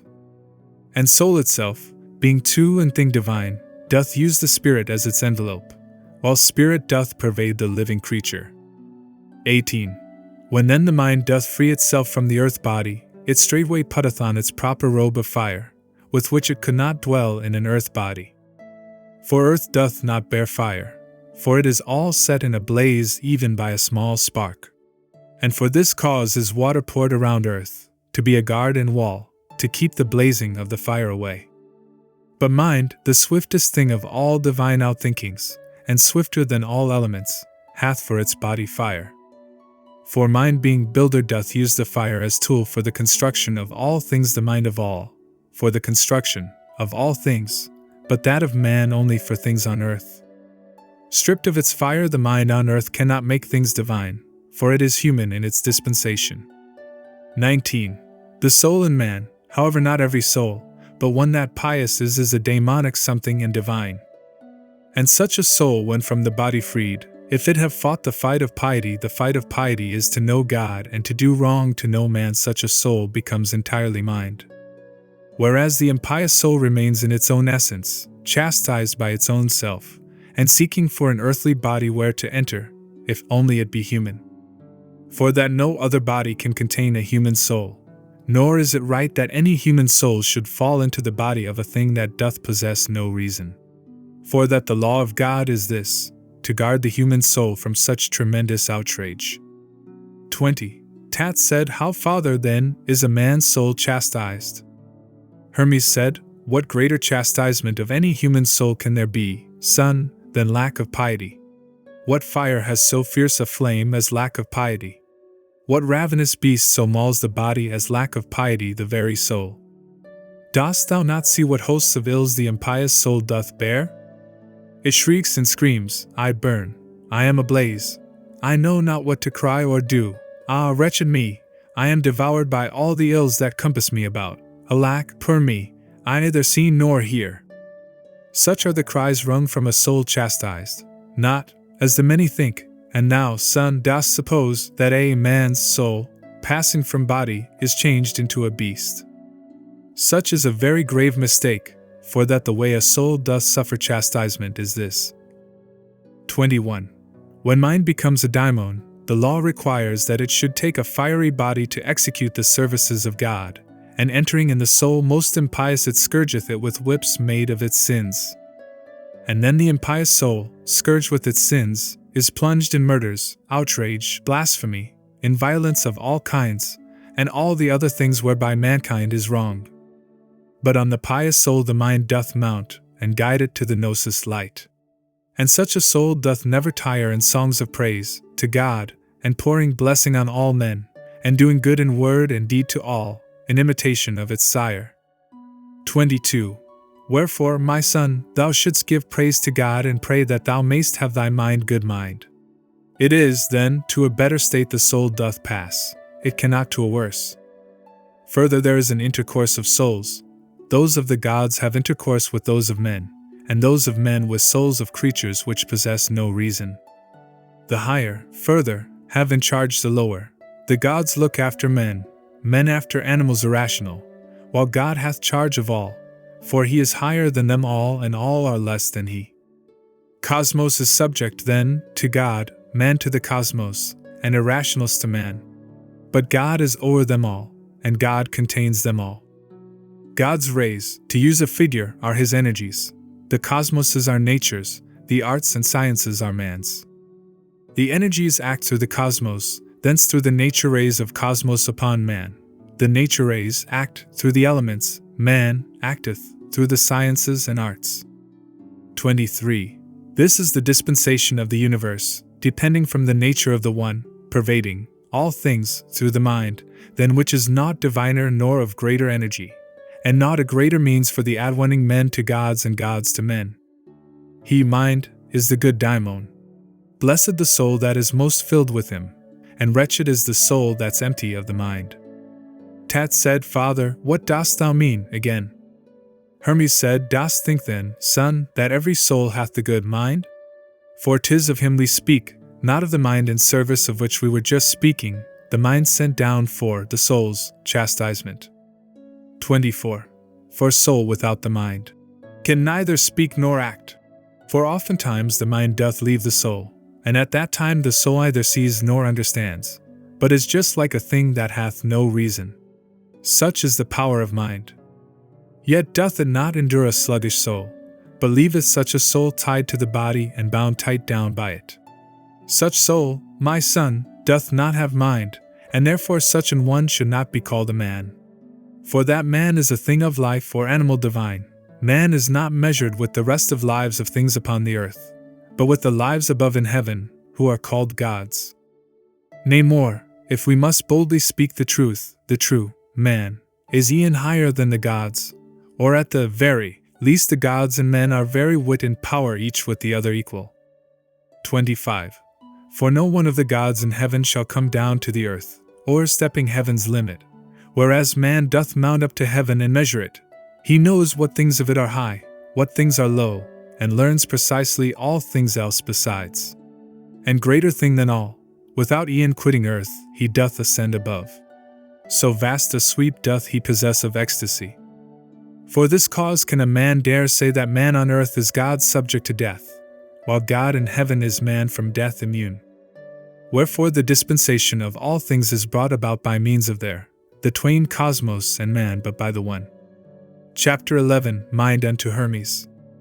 1. Mind said, Master this sermon, Logos, then, thrice greatest Hermes, and bear in mind the spoken words, and as it hath come unto me to speak, I will no more delay. Hermes said, As many men say many things, and these diverse, about the all and good, I have not learned the truth. Make it, then, clear to me, O master mine, for I can trust the explanation of these things, which comes from thee alone. 2. Mind said, Here, then, my son, how standeth God in all? God, aeon, cosmos, time, becoming. God mocketh aeon, aeon, cosmos, cosmos, time, and time, becoming or genesis. The good, the beautiful, wisdom, blessedness is the essence, as it were, of God, of aeon, the essence is sameness, of cosmos, order, of time, change, and of becoming, life and death. The energies of God are mind and soul, of aeon, lastingness and deathlessness, of cosmos, restoration and the opposite thereof, of time, increase and decrease, and of becoming, quality. Aeon is, then, in God, cosmos, in aeon, in cosmos, time, in time, becoming.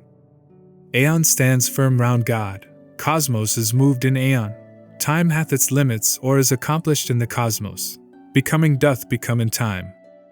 3. The source, therefore, of all is God, their essence, aeon, their matter, cosmos. God's power is aeon, aeon's work is cosmos which never hath become, yet ever doth become by aeon. Therefore will cosmos never be destroyed, for aeon's indestructible, nor doth a whit of things in cosmos perish, for cosmos is enwrapped by aeon round on every side. Hermes said, But God's wisdom, what is that? Mind said, The good and beautiful, and blessedness, and virtues all, and aeon. Aeon, then, ordereth cosmos, imparting deathlessness and lastingness to matter. 4.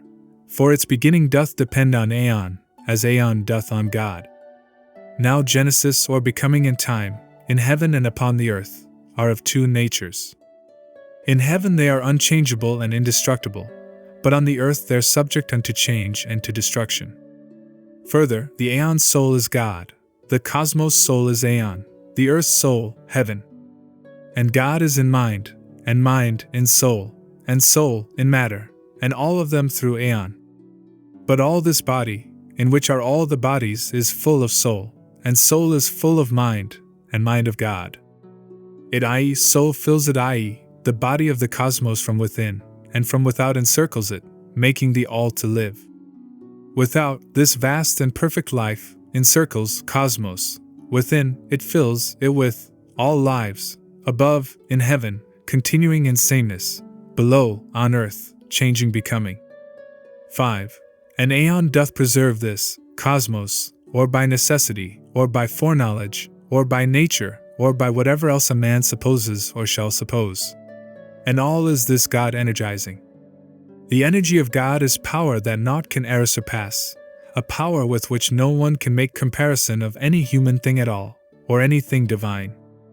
Wherefore, O Hermes, never think that aught of things above or things below is like to God, for thou wilt fall from truth. For naught is like to that which hath no like, and is alone and one.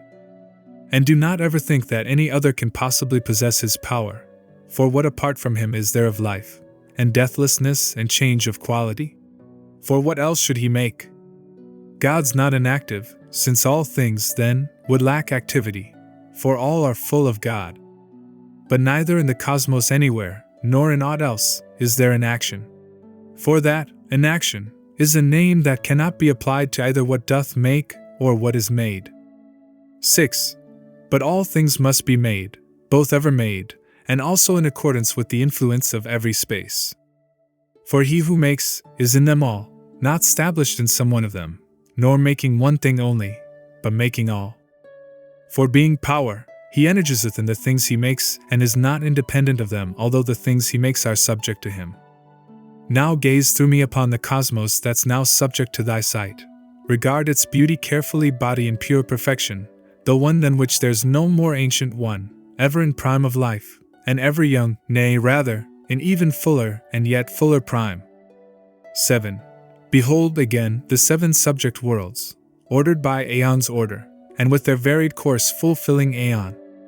See how all things are full of light, and nowhere is there fire. For 'tis the love and the blending of the contraries and the dissimilars that doth give birth to light down shining by the energy of God, the Father of all good, the leader of all order, and ruler of the 7 world orderings.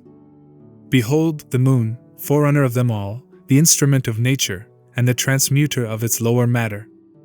Look at the earth set in the midst of all, foundation of the cosmos beautiful, feeder and nurse of things on earth. And contemplate the multitude of deathless lives, how great it is, and that of lives subject to death, and midway, between both immortal lives and mortal, see thou the circling moon. 8.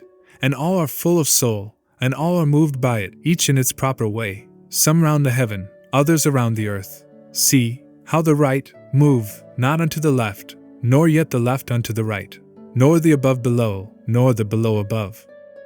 And that all there are subject unto Genesis, my dearest Hermes, thou hast no longer need to learn of me. For that they bodies are, have souls, and they are moved.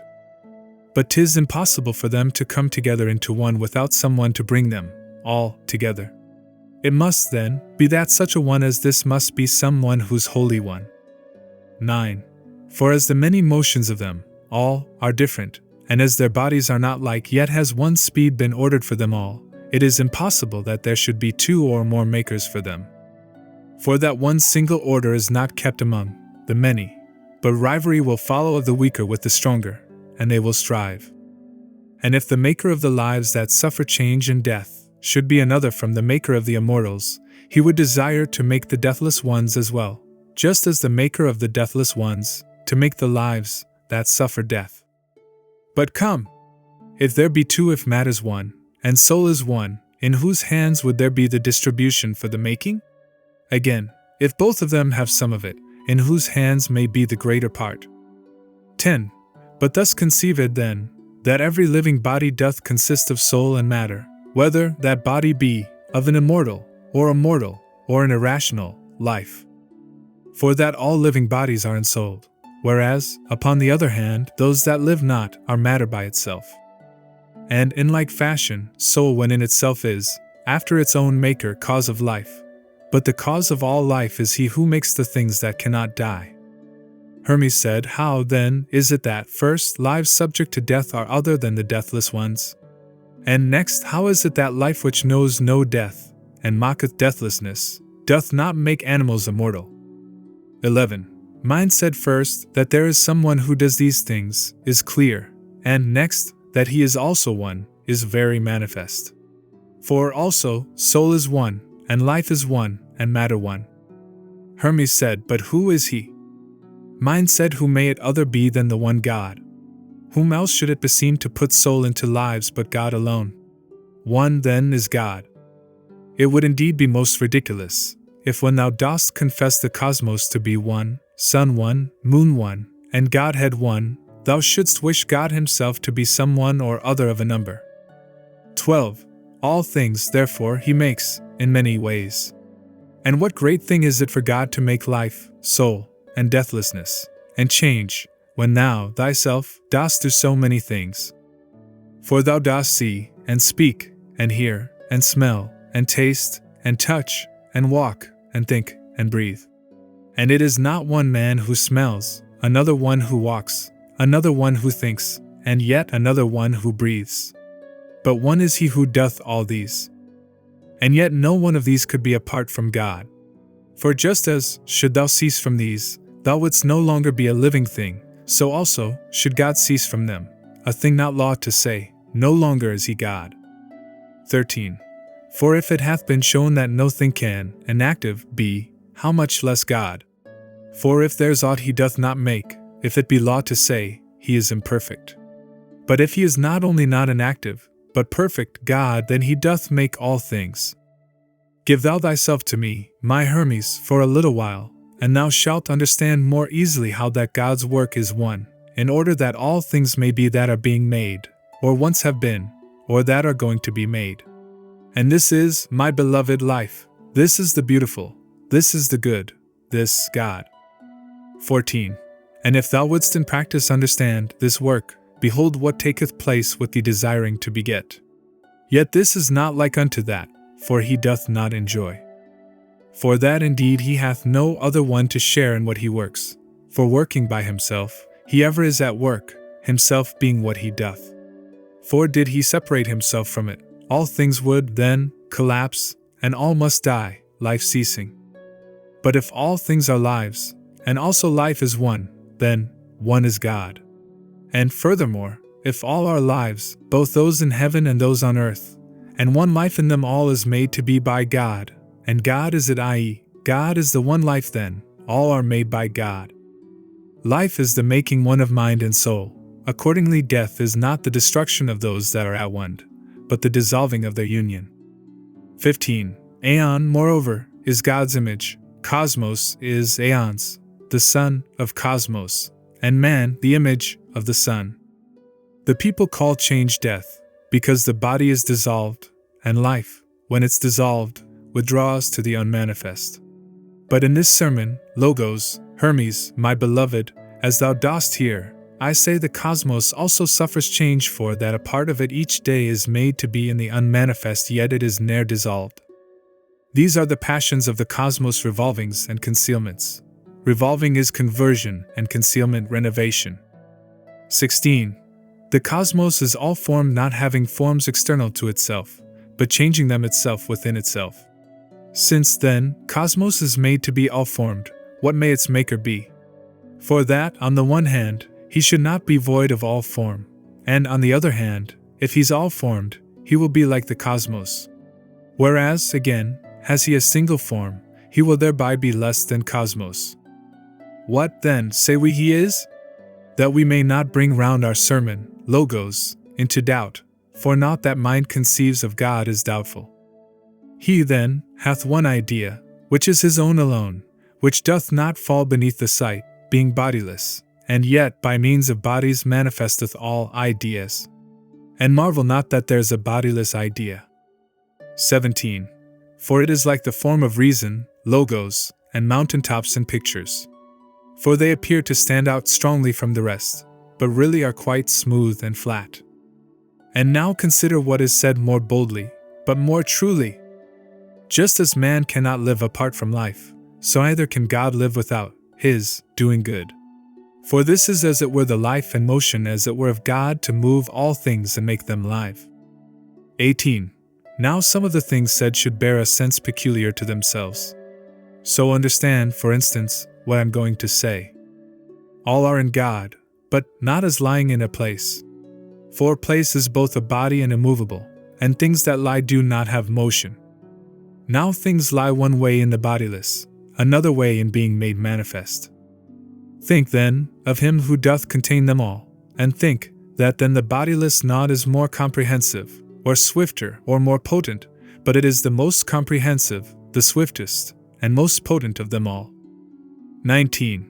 And thus think from thyself, and bid thy soul go unto any land, and there more quickly than thy bidding will it be.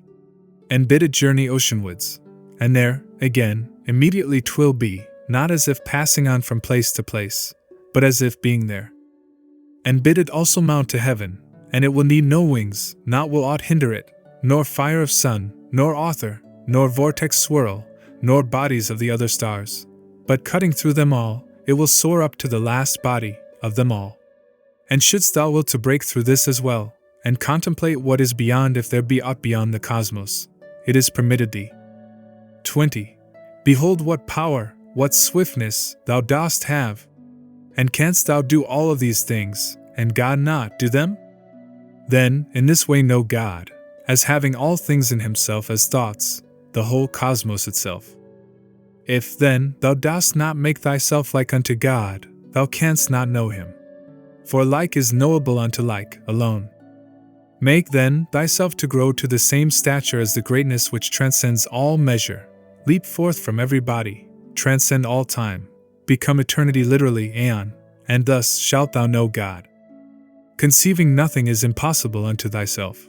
Think thyself deathless and able to know all arts, all sciences, the way of every life. Become more lofty than all height, and lower than all depth.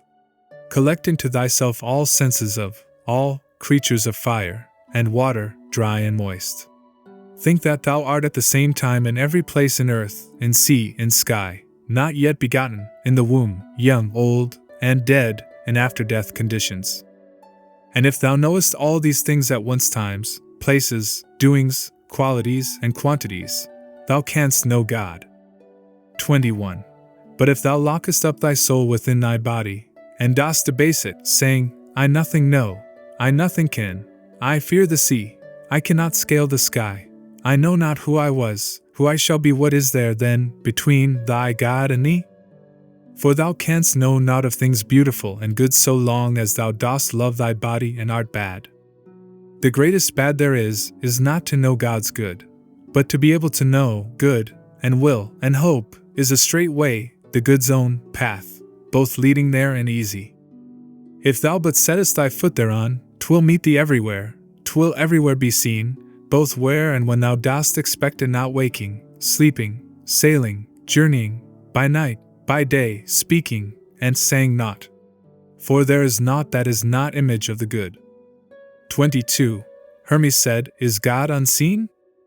Mine said, Hush. Who is more manifest than he? For this one reason hath he made all things, that through them all thou mayest see him.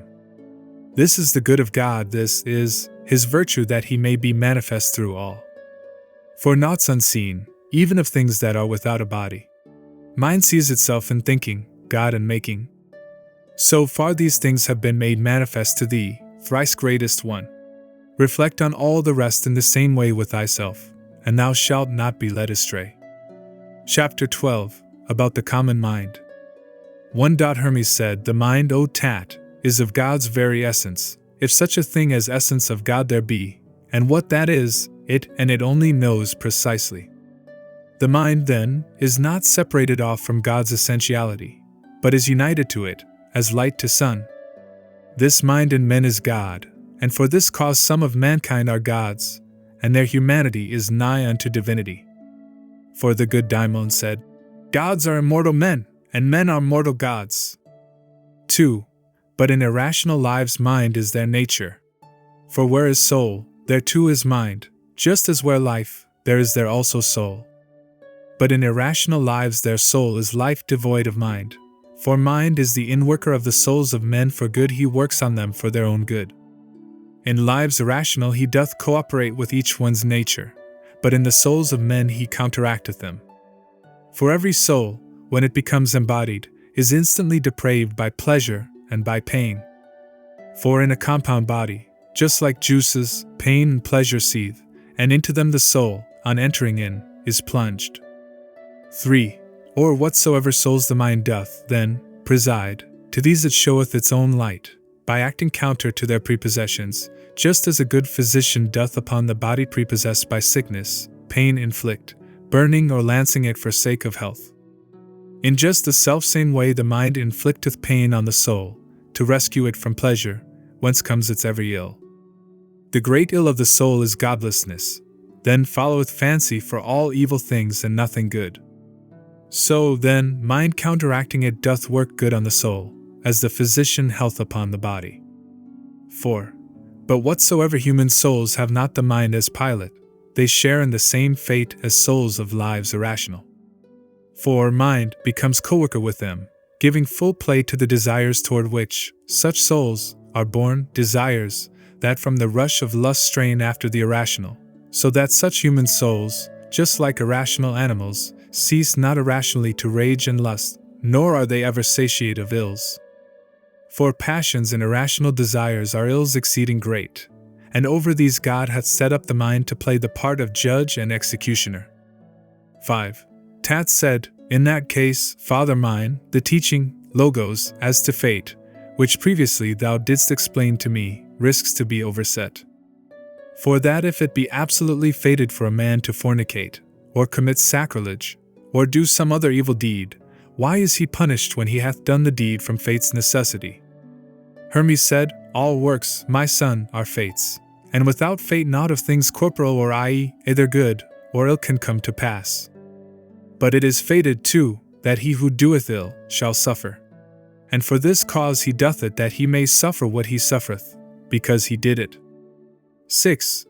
But for the moment, Tat, let be the teaching as to vice and fate, for we have spoken of these things in other of our sermons. But now our teaching, logos, is about the mind, what mind can do, and how it is so different in men being such and such, and in irrational lives so changed, and then, again that in irrational lives it is not of a beneficial nature, while that in men it quencheth out the wrathful and the lustful elements. Of men, again, we must class some as led by reason, and others as unreasoning.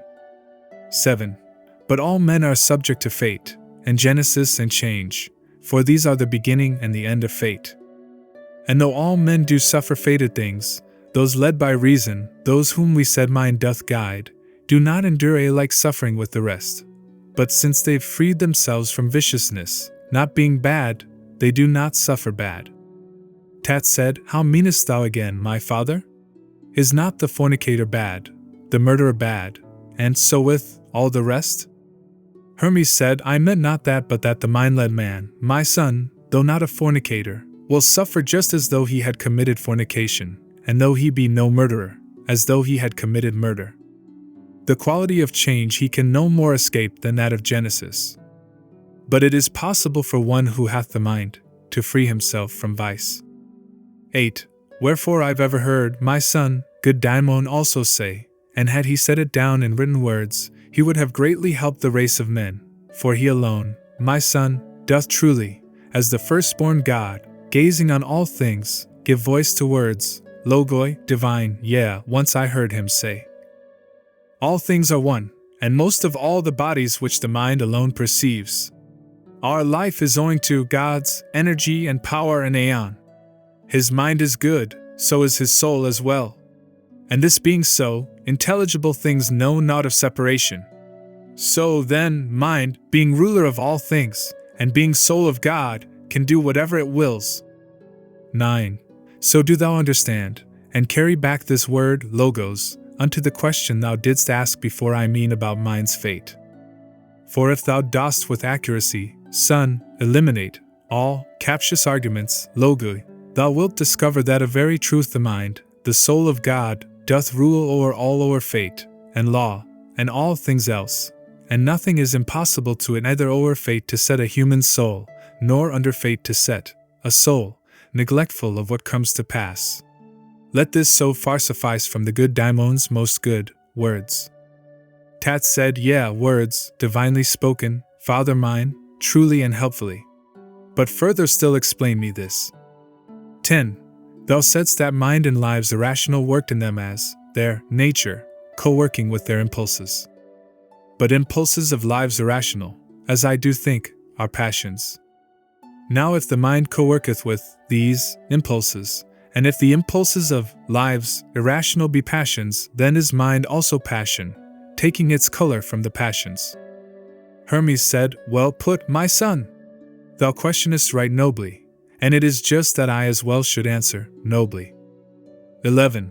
All things incorporeal when in a body are subject unto passion, and in the proper sense they are, themselves, all passions. For everything that moves itself is incorporeal, while everything that's moved is body. Incorporeals are further moved by mind, and movements, i.e., movement is passion. Both, then, are subject unto passion, both mover and the moved, the former being ruler, and the latter ruled. But when a man hath freed himself from body, then is he also freed from passion. But more precisely, son, naught is impassible, but all are passible. Yet passion differeth from passibility, for that the one is active, while the other is passive. Incorporeals moreover act upon themselves, for either they are motionless or they are moved, but whichsoever it be, it's passion. But bodies are invariably acted on, and therefore they are passible. Do not, then, let terms trouble thee, action and passion are both the selfsame thing. To use the fairer sounding term, however, does no harm. 12. Tat said, most clearly hast thou, Father mine, set forth the teaching, logos. Hermes said, consider this as well, my son, that these two things God hath bestowed on man beyond all mortal lives, both mind and speech, logos, equal to immortality. He hath the mind for knowing God and uttered speech, logos, for eulogy of him. And if one useth these for what he ought, he'll differ not a whit from the immortals. Nay, rather, on departing from the body, he will be guided by the twain unto the choir of gods and blessed ones. 13. Tat said, why, Father mine, do not the other lives make use of speech, logos? Hermes said, nay, son, but i.e., only use of voice. Speech is far different from voice. For speech is general among all men, while voice doth differ in each class of living thing. Tat said, but with men also, Father mine, according to each race, speech differs. Hermes said, yeah, son, but man is one, so also speech is one and is interpreted, and it is found the same in Egypt, and in Persia, and in Greece. Thou seemest, son, to be in ignorance of reasons, logos, worth and greatness. For that the blessed God, good Daimon, hath declared. Soul is in body, mind in soul, but reason, logos, is in mind, and mind in God, and God is Father of all these. 14. The reason, then, is the mind's image, and mind God's image, while body is the image of the form, and form the image of the soul.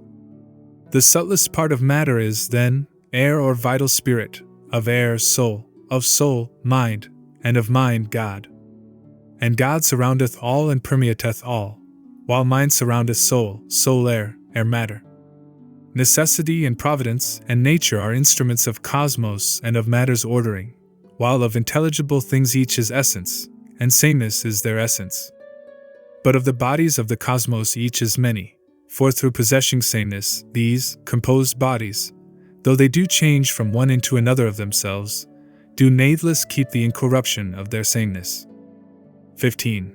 Whereas in all the rest of composed bodies, of each there is a certain number, for without number structure cannot be, or composition, or decomposition. Now it is units that give birth to number and increase it, and being decomposed, are taken back again into themselves. Matter is one, and this whole cosmos the mighty God and image of the mightier one, both with him unified, and the conserver of the will and order of the Father is filled full of life. Naught is there in it throughout the whole of aeon, the Father's everlasting re-establishment, nor of the whole, nor of the parts which doth not live. For not a single thing that's dead hath been, or is, or shall be in this cosmos. For that the Father willed it should have life as long as it should be. Wherefore it needs must be a God. 16. How then, O Son, could there be in the God, the image of the Father, in the plenitude of life dead things? For that death is corruption, and corruption destruction. How then could any part of that which knoweth no corruption be corrupted, or any whit of him the God destroyed? Tat said, Do they not, then, my Father, die the lives in it, that are its parts? Hermes said, Hush, son! Led into error by the term in use for what takes place. They do not die, my son, but are dissolved as compound bodies. Now dissolution is not death, but dissolution of a compound. It is dissolved not so that it may be destroyed, but that it may become renewed. For what is the activity of life? Is it not motion? What then in cosmos is there that hath no motion? Naught is there, son. 17.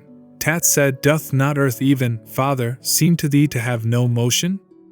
Hermes said, Nay, son, but rather that she is the only thing which, though in very rapid motion, is also stable. For how would it not be a thing to laugh at, that the nurse of all should have no motion, when she engenders and brings forth all things? For 'tis impossible that without motion one who doth engender should do so. That thou should ask if the fourth part, or element, is not inert, is most ridiculous, for the body which doth have no motion gives sign of nothing but inertia. 18. Know, therefore, generally, my son, that all that is in cosmos is being moved for increase or for decrease. Now that which is kept moving also lives, but there is no necessity that that which lives should be all same. For being simultaneous, the cosmos, as a whole, is not subject to change, my son, but all its parts are subject unto it, yet naught of it is subject to corruption or destroyed. It is the terms employed that confuse men. For 'tis not genesis that constituteth life, but 'tis sensation. It is not change that constituteth death, but 'tis forgetfulness. Since, then, these things are so, they are immortal all matter, and life, and spirit, mind, and soul, of which whatever liveth is composed. 19. Whatever then doth live, oweth its immortality unto the mind, and most of all doth man, he who is both recipient of God, and coessential with him. For with this life alone doth God consort, by visions in the night, by tokens in the day, and by all things doth he foretell the future unto him by birds, by inward parts, by wind, by tree. Wherefore doth man lay claim to know things past, things present, and to come. 20. Observe this too, my son, that each one of the other lives inhabiteth one portion of the cosmos, aquatic creatures water, terrene earth, and airy creatures air, while man doth use all these earth, water, air, and fire. He seeth heaven, too, and doth contact it with his sense. But God surroundeth all, and permeateth all, for he is energy and power, and it is nothing difficult, my son, to conceive God. 21. But if thou wouldst him also contemplate, behold the ordering of the cosmos, and see the orderly behavior of its ordering. This is a play on the word cosmos, which means order, arrangement. Behold thou the necessity of things made manifest, and see the providence of things become and things becoming. Behold how matter is all full of life. Behold this so great God in movement, with all the good and noble ones, gods, daimons, and men. Tat said, But these are purely energies, O Father mine. Hermes said, If, then, they're purely energies, my son, by whom, then, are they energized except by God? Or art thou ignorant, that just as heaven, earth, water, air, are parts of cosmos, in just the self-same way God's parts are life and immortality, and energy, and spirit, and necessity, and providence, and nature, soul, and mind, and the duration that is, aeon or eternity of all these that is called good? And there are not of things that have become, or are becoming, in which God is not. 22. Tat said, Is he in matter, Father, then? Hermes said, Matter, my son, is separate from God, in order that thou mayst attribute to it the quality of space. But what thing else than mass thinkst thou it is, if it's not energized? Whereas if it be energized, by whom is it made so? For energies, we said, are parts of God. By whom are, then, all lives enlivened? By whom are things immortal made immortal? By whom change things made changeable? And whether thou dost speak of matter, of body, or of essence, know that these two are energies of God, and that materiality is matter's energy, that corporeality is body's energy, and that essentiality doth constitute the energy of essence, and this is God the All. 23. And in the All is naught that is not God. Wherefore nor i.e. either size, nor space, nor quality, nor form, nor time, surroundeth God, for he is all, and all surroundeth all, and permeateth all. Unto this reason, Logos, Son, thy adoration and thy worship pay. There is one way alone to worship God, it is, not to be bad. Chapter 13, The Secret Sermon on the Mountain. 1. Tat said, Now, in the general sermons, Father, thou didst speak in riddles most unclear, conversing on divinity.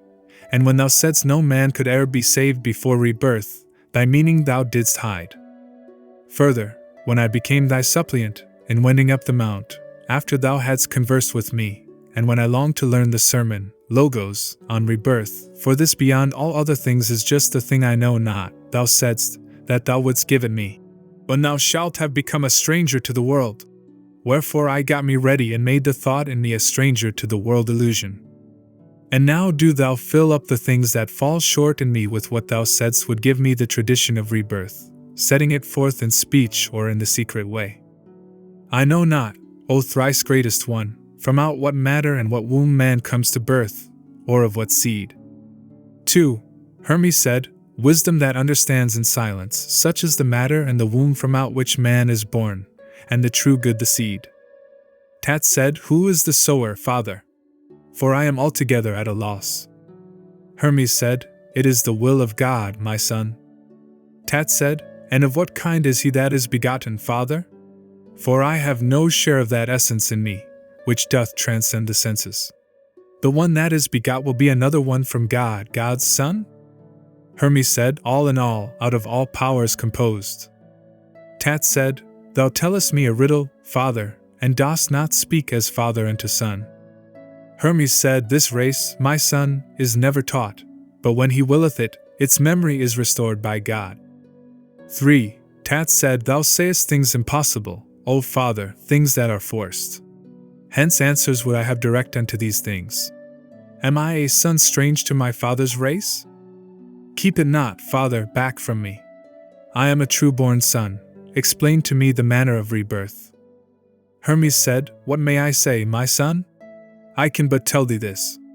Whene'er I see within myself the simple vision brought to birth out of God's mercy, I have passed through myself into a body that can never die. And now I am not as I was before, but I am born in mind. The way to do this is not taught, and it cannot be seen by the compounded element by means of which thou sayest. Yea, I have had my former composed form dismembered for me. I am no longer touched, but I have touch. I have dimension too, and yet am I a stranger to them now. Thou sayest me with eyes, my son, but what I am thou dost not understand, even with fullest strain of body and of sight. 4. Tat said, Into fierce frenzy and mind fury hast thou plunged me, Father, for now no longer do I see myself.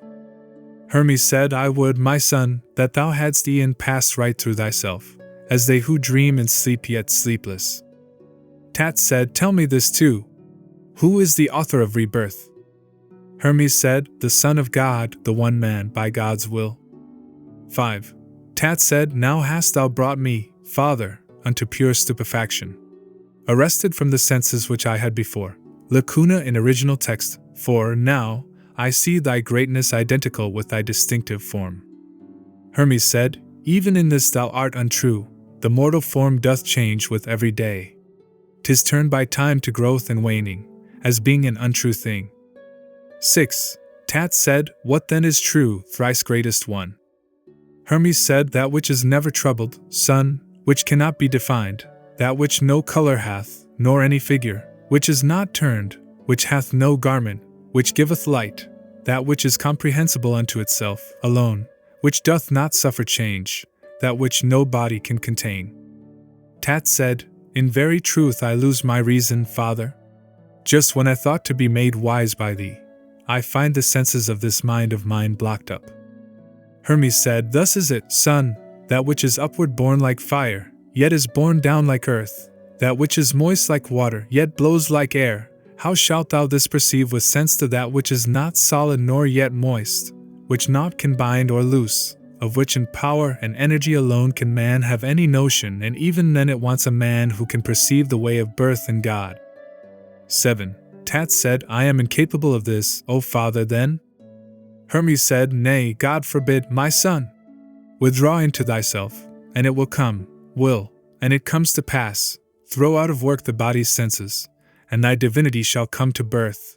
Purge from thyself the brutish torments things of matter. Tat said, I have tormentors then in me, O Father? Hermes said, Aye, no few, my son, nay, fearful ones and manifold. Tat said, I do not know them, Father. Hermes said, Torment the first is this not knowing, son, the second one is grief, the third, intemperance, the fourth, concupiscence, the fifth, unrighteousness, the sixth is avarice, the seventh, error, the eighth is envy, the ninth, guile, the 10th is anger, 11th, rashness, the 12th is malice. These are in number 12. But under them are many more, my son, and creeping through the prison of the body they force the man that's placed therein to suffer in his senses. But they depart, though not all at once, from him who hath been taken pity on by God, and this it is which constitutes the manner of rebirth. And, lacuna in the original text the reason, logos.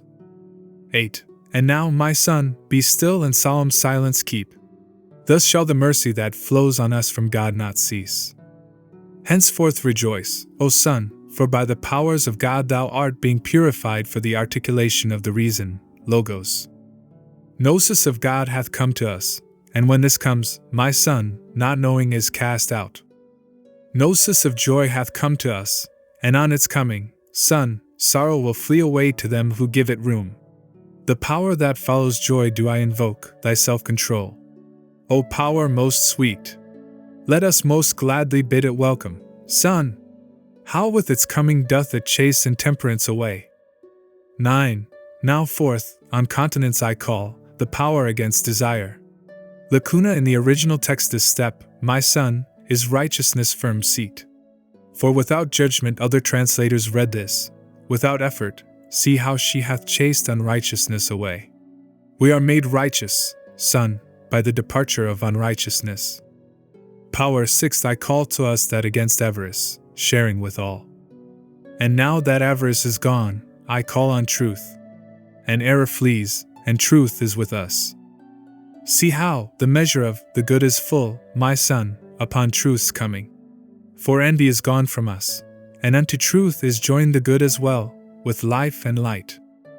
And now no more doth any torment of the darkness venture nigh, but vanquished, all have fled with whirring wings. 10.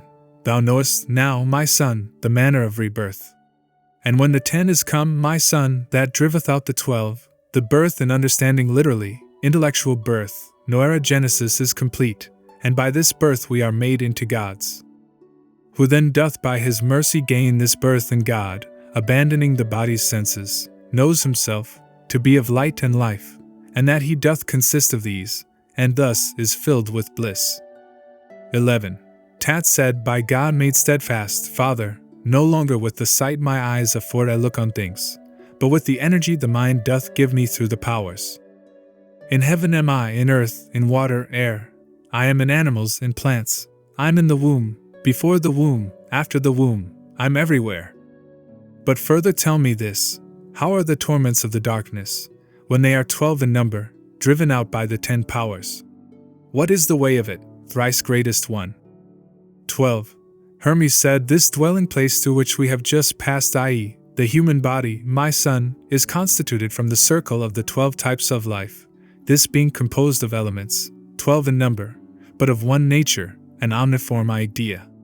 For man's delusion there are disunions in them, Son, while in their action they are one. Not only can we never part rashness from wrath, they cannot even be distinguished. According to right reason, Logos, then, they the 12 naturally withdraw once and for all, inasmuch as they are chased out by no less than 10 powers, that is, the 10. For, Son, the 10 is that which giveth birth to souls. And life and light are unified there, where the one hath being from the Spirit. According then to reason, Logos, the one contains the 10 the one. 13. Tat said, Father, I see thee all, I see myself in mind. Hermes said, This is, my son, rebirth no more to look on things from body's viewpoint, a thing 3 ways in space extended, lacuna in text, though this sermon, Logos, on rebirth, on which I did not comment in order that we may not be calumniators of the all unto the multitude, to whom indeed God himself doth what we should not. 14. Tat said, Tell me, O Father, this body which is made up of the powers, is it at any time dissolved? Hermes said, Hush, son! Speak not of things impossible, else wilt thou sin, and thy mind's eye be quenched. The natural body which our sense perceives is far removed from this essential birth. The first must be dissolved, the last can never be. The first must die, the last death cannot touch. Dost thou not know thou hast been born a god, son of the One, even as I myself? 15. Tat said, I would, O Father, hear the praise-giving with him which thou didst say thou heardest then when thou wert at the 8, the Ogdoad, of powers. Hermes said, Just as the shepherd did foretell, I should, my son, when I came to the 8. Well dost thou haste to strike thy tent, i.e., be free from the physical body, for thou hast been made pure. The shepherd, mind of all masterhood, hath not passed on to me more than hath been written down, for full well did he know that I should of myself be able to learn all, and hear what I should wish, and see all things. He left to me the making of fair things, wherefore the powers within me, e'en as they are in all, break into song. 16. Tat said, Father, I wish to hear, I long to know these things. Hermes said, Be still, my son, hear the praise-giving now that keeps the soul in tune. Him of rebirth a hymn I would not have thought fit so readily to tell, hadst thou not reached the end of all. Wherefore this is not taught, but is kept hid in silence. Thus then, my son, stand in a place uncovered to the sky, facing the southern wind, about the sinking of the setting sun, and make thy worship. So in like manner too when he doth rise, with face to the east wind. Now, son, be still. The secret hymnody. 17. Let every nature of the world receive the utterance of my hymn. Open thou earth. Let every bolt of the abyss be drawn for me. Stir not, ye trees. I am about to hymn creation's Lord, both all and one. Ye heavens open and ye winds stay still, and let God's deathless sphere receive my word, Logos. For I will sing the praise of him who founded all, who fixed the earth, and hung up heaven, and gave command that ocean should afford sweet water to the earth, to both those parts that are inhabited and those that are not, for the support and use of every man, who made the fire to shine for gods and men for every act. Let us together all give praise to him, sublime above the heavens, of every nature Lord. 'Tis he who is the eye of mind, may he accept the praise of these my powers. 18. Ye powers that are within me, him the one and all, sing with my will, powers all that are within me. O blessed Gnosis, by the illumined, hymning through thee the light that mind alone can see, I joy in joy of mind. Sing with me praises all ye powers. Sing praise, my self-control, sing thou through me, my righteousness, the praises of the righteous. Sing thou, my sharing all, the praises of the all, through me sing, truth's praises. Sing thou, O good, the good. O life and light, from us to you our praises flow. Father, I give thee thanks, to thee thou energy of all my powers. I give thee thanks, O God, thou power of all my energies. 19. Thy reason, Logos, sings through me thy praises. Take back through me the all into thy reason, my reasonable oblation. Thus cry the powers in me. They sing thy praise, thou all, they do thy will. From thee thy will, to thee the all. receive from all their reasonable oblation. The all that is in us, O life, preserve. O light, illuminate. O God, inspirit it. It is thy mind that plays the shepherd to thy word, O thou Creator, bestower of the Spirit, upon all. 20. For thou art God, thy man thus cries to thee through fire, through air, through earth, through water, and through spirit, through thy creatures.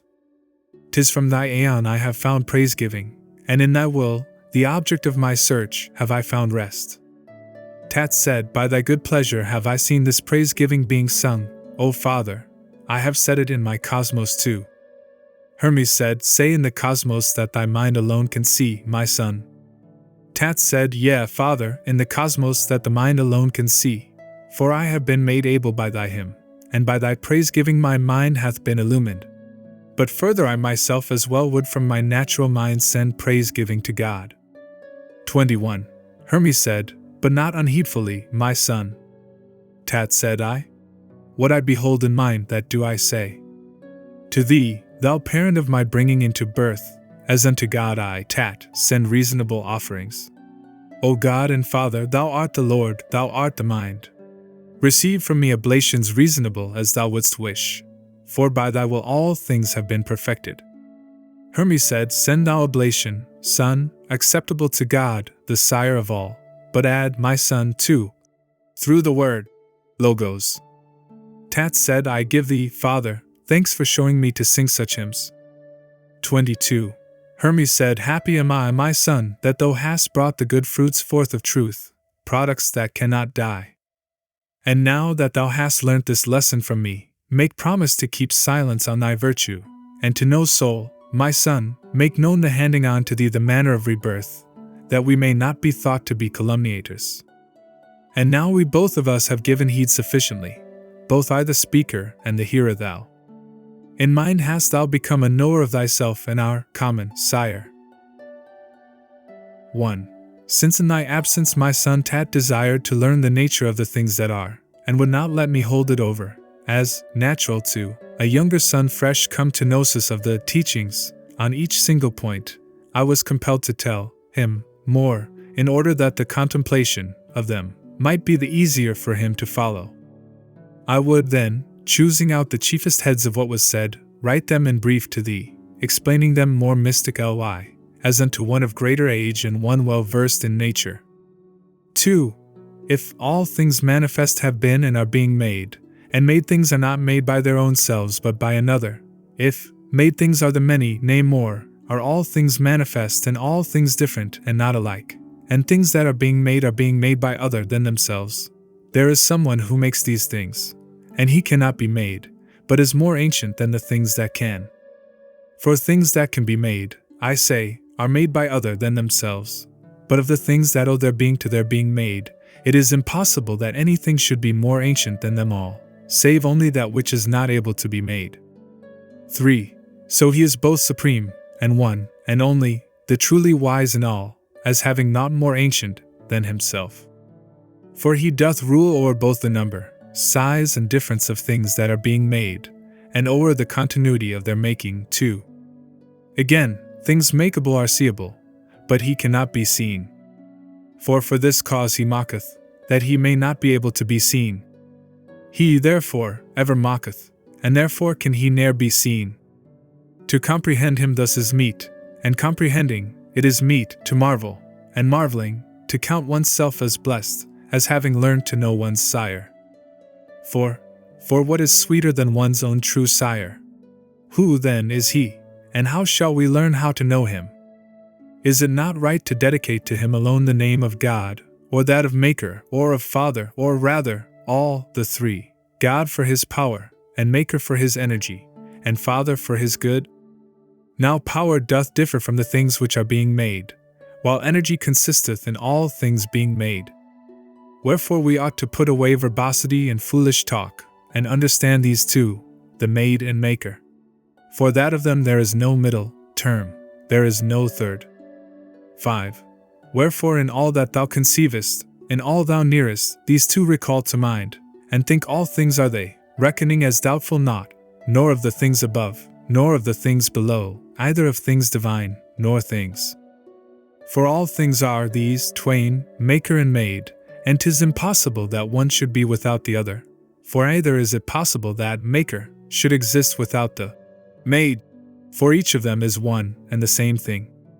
Wherefore 'tis no more possible for one from other to be parted, than self from self.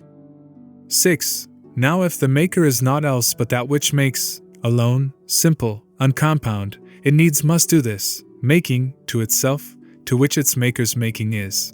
It's being made. And as to all that's being made, it cannot be. Paragraph continues, so made by being made by its own self, but it must needs be made by being made by other. Without the maker, made, is neither made nor is, for that the one without the other doth lose its proper nature by deprivation of that other. If, then, all things have been admitted to be two, that which is being made, and that which makes, all then are one in union of these, that which letteth, and that which followeth. The making God is that which letteth, that which is being made, whatever it be, that which followeth. 7. And do not thou be chary of things made because of their variety, from fear of attribution of a low estate and lack of glory unto God. For that his glory is one, to make all things, and this is as it were God's body, the making of them. But by the maker's self naught is there thought or bad or base. These things are passions which accompany the making process, as rust doth brass and filth doth body, but neither doth the brass smith make the rust, nor the begetters of the body filth, nor God make evil. It is continuance in the state of being made that makes them lose, as though it were their bloom, and 'tis because of this God hath made change, as though it were the making clean of Genesis. 8. Is it, then, possible for one and the same painter man to make both heaven, and gods, and earth, and sea, and men, and all the animals, and lifeless things, and trees, and yet impossible for God to make all things? What monstrous lack of understanding, what want of knowledge as to God! For such the strangest lot of all do suffer, for though they say they worship piously and sing the praise of God, yet by their not ascribing unto him the making of all things, they know not God, and, added unto this not knowing, they're guilty even of the worst impiety to him, passions to him attributing, or arrogance, or impotency. For if he doth not make all things, from arrogance he doth not make, or not being able, which is impiety, to think. 9. One passion hath God only, good, and he who is good is neither arrogant nor impotent. For this is God, the good, which hath all power of making all. And all that can be made is made by God, that is, by him who is the good and who can make all things. But wouldst thou learn how he doth make, and how things made are made, thou mayst do so. 10. Behold a very fair and most resemblant image, a husbandman casting the seed into the ground, here wheat, there barley, and there, again, some other of the seeds. Behold one and the same man planting the vine, the apple, and all other trees. In just the selfsame way doth God sow immortality in heaven, and change on earth, and life and motion in the universe. These are not many, but few and easy to be numbered, for four in all are they, and God himself in Genesis, in whom are all that are. Chapter 16. The definitions of Asclepius unto King Ammon. 1. Great is the sermon, Logos, which I send to thee, O King, the summing up and digest, as it were, of all the rest. For it is not composed to suit the many's prejudice, since it contains much that refuteth them. Nay, it will seem to thee as well to contradict sometimes my sermons too. Hermes, my master, in many a conversation, both when alone, and sometimes, too, when Tat was there, has said that unto those who come across my books, their composition will seem most simple and most clear. But, on the contrary, as 'tis unclear, and has the inner 2. Turned into our own native tongue, the sermon, Logos, keepeth clear the meaning of the words, logoi, at any rate. For that its very quality of sound, the very power of the Egyptian names, have in themselves the bringing into act of what is said. As far as, then, thou canst, O King, and thou canst do all things, keep this, our sermon from translation, in order that such mighty mysteries may not come to the Greeks, and the disdainful speech of Greece, with all its looseness and its surface beauty, so to speak, take all the strength out of the solemn and the strong, the energetic speech of names. The Greeks, O king, have novel words, energic of argumentation only, and thus is the philosophizing of the Greeks, the noise of words. But we do not use words, but we use sounds fulfilled with deeds. 3. Thus, then, will I begin the sermon by invocation unto God, the universal's Lord and Maker, their Sire, and their Encompasser, who though being all is one, and though being one is all, for that the fullness of all things is one, and is, in one, this latter one not coming as a second one, but both being one. And this is the idea that I would have thee keep, through the whole study of our sermon, Sire. For should one try to separate what seems to be both all and one and same from one, he will be found to take his epithet of all from the idea of multitude, and not from that of fullness, which is impossible. For if he part all from the one, he will destroy the all. 4.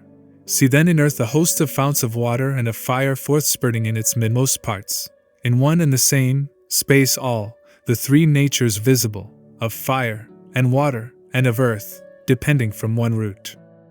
Whence, too, it is believed to be the treasury of every matter. It sendeth forth of its abundance, and in the place of what it sendeth forth, receiveth the subsistence from above. For thus the demiurge, I mean the sun, eternally doth order heaven and earth, pouring down essence, and taking matter up, drawing both round himself and to himself all things, and from himself giving all things to all. For he it is whose goodly energies extend not only through the heaven and the air, but also unto earth, right down unto the lowest depth and the abyss. 6. And if there be an essence which the mind alone can grasp, this is his substance, the reservoir of which would be his light. But whence this substance doth arise or floweth forth, he, and he only knows. Or rather, in space and nature, he is near unto himself, though as he is not seen by us, understand him by conjecture. 7. The spectacle of him, however, is not left unto conjecture, nay, for his very rays, in greatest splendor, shine all round on all the cosmos that doth lie above and lie below. For he is stablished in the midst, wreathed with the cosmos, and just as a good charioteer, he safely drives the cosmic team, and holds them in unto himself, lest they should run away in dire disorder. The reins are life, and soul, and spirit, deathlessness, and genesis. 8. And in this way he operates all things. To the immortals he distributeth perpetual permanence, and with the upper hemisphere of his own light, all that he sends above from out his other side, the side of him, which looks to heaven, he nourisheth the deathless parts of cosmos. But with that side that sendeth down its light, and shineth round all of the hemisphere of water, and of earth, and air, he vivifieth, and by births and changes keepeth in movement to and fro the animals in these, the lower, parts of cosmos. 9. He changes them in spiral fashion, and doth transform them into one another, genus to genus, species into species, their mutual changes into one another being balanced, just as he does when he doth deal with the great bodies. For in the case of every body its permanence consists in transformation. In case of an immortal one, there is no dissolution, but when it is a mortal one, it is accompanied with dissolution. 10. Moreover, as his light's continuous, so is his power of giving life to lives continuous, and not to be brought to an end in space or in abundance.